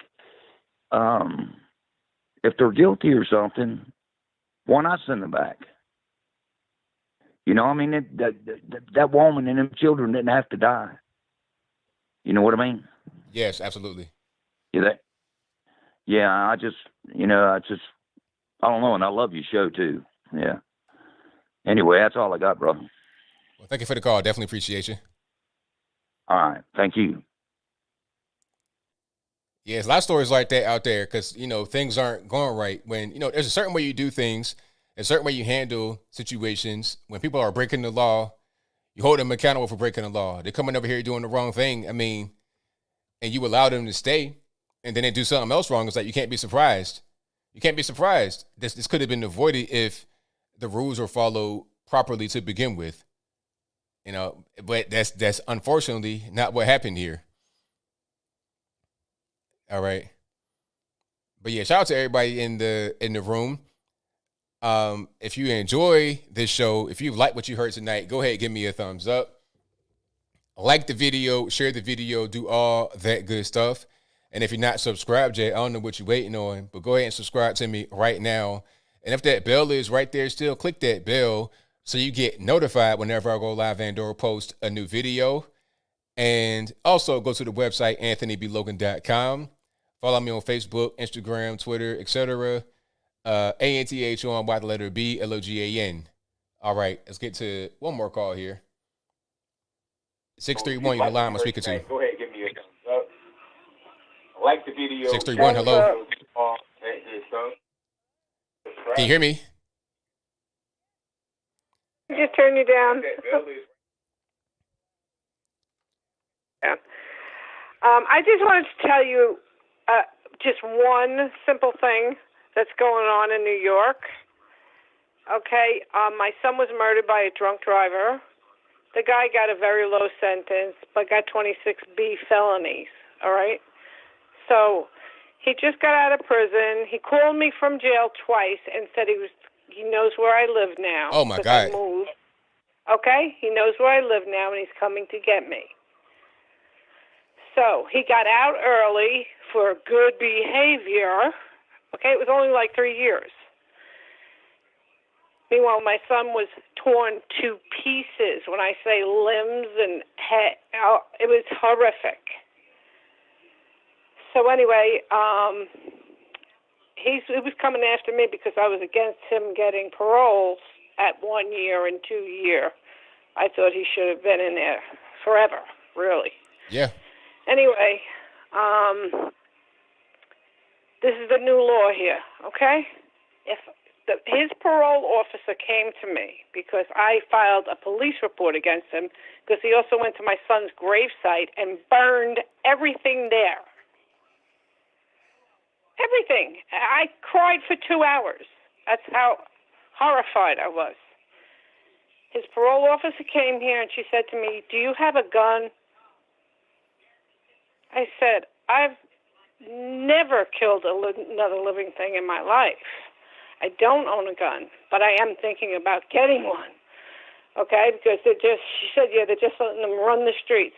But I'm just letting you know that if he breaks and enters into your house, your dwelling here, and to hurt you, rape you, kill you, whatever, and you shoot him, you're going to jail and he's going free. Man, that's rough. Now, what is that, Anthony? I live in fear because now he's dating a Long Island police officer. Is that a conflict of interest? A parolee that's on parole dating a police officer? I feel like I got a target on my back. Wow. This is New York. This is New York. I'm so sick of it. I want to move to Canada or Norway or somewhere. Can you move? Can you move? I can move. I can. Please, Yeah, please, sure. please. If you can, please do so. That's probably the best option. Really, I know the cop came here tonight. He was so nice. He said, "You called earlier and you sounded very upset." I said, "Because he has it all over social media that he's dating this female cop from the 4th Precinct right here on Long Island." I'm like, "What?" And then I went to her page and she has it on her webpage. Okay, let's not do too much details because you don't want to be in a weird situation. I know. Okay, that's true. So I would say try so to nice. leave the situation. I want to move out of New York anyway because it's just It's time to go. They destroyed it. And she said they're just running the streets. They closed the prisons. There's no more jail, no more bail, no more nothing. So Yeah, and when you move, don't tell nobody. Just bounce. Just go. I'm not out here. Just because I was sick and tired of all the drama. Right. I was like, I gotta get, So I don't know. He looked, and then I looked up People's Finders, and everyone in his whole family looked up my name. That's how they got my address, my new address. And this is a pretty safe community that I'm in. I mean, it's gated, it has guards, it has locked front door, a padlock on my door, and another lock on the handle. But they could still get in here, I think. Well, we're praying for you here, but we want you to move as soon as you can. So hopefully that's your next. That should be your goal. I said, anybody come? I'm really seriously thinking before they pass that law for the guns, for that that Sheila Jackson or Lee Jackson, whatever her name is. She wants to ask your ex-spouse right about it in order to get a gun. I'm like, what? Right. I'm divorced 30 years. I got you, but I have to go, unfortunately. But hopefully, you're able to be safe and you leave out of New York. I think right now is the best time. Okay, thank you. I love you. All right, thank you. Bye-bye. Wow, these stories. I mean, good night. Well, thank y'all for being here. Definitely appreciate you guys. Hopefully, a lady is able to leave. Sometimes you gotta know when to hold them, when to fold them, when to walk away. And that situation right there, I'm out ASAP. I ain't telling nobody. I'm on the midnight train to somewhere you're not gonna know, and that's just facts. So yeah, prayers out to the lady. It's unfortunate what happened. It's a crazy situation, but yeah, it's time to get up out. Especially when you can't even protect yourself legally in New York. That's crazy. Yeah, where I live, you can go ahead and just get your tool and handle some business if you have to, do some extermination. You know what I'm talking about? If you got some rats in the house and you got to get them out, you can get them out. So that's just what it is. Yeah, I don't know nothing. I ain't heard nothing. They be like, hey, do you know who the lady was? I have no idea. You know, and that's probably for the best for anyone involved, the whole situation. All right. But shout out to all the mods in the chat for keeping the trolls in check and everything nice and orderly. I appreciate y'all as always. And shout out to everybody that's watched, that's liked, that's subscribed, that's chatted, whatever you've done. I appreciate you.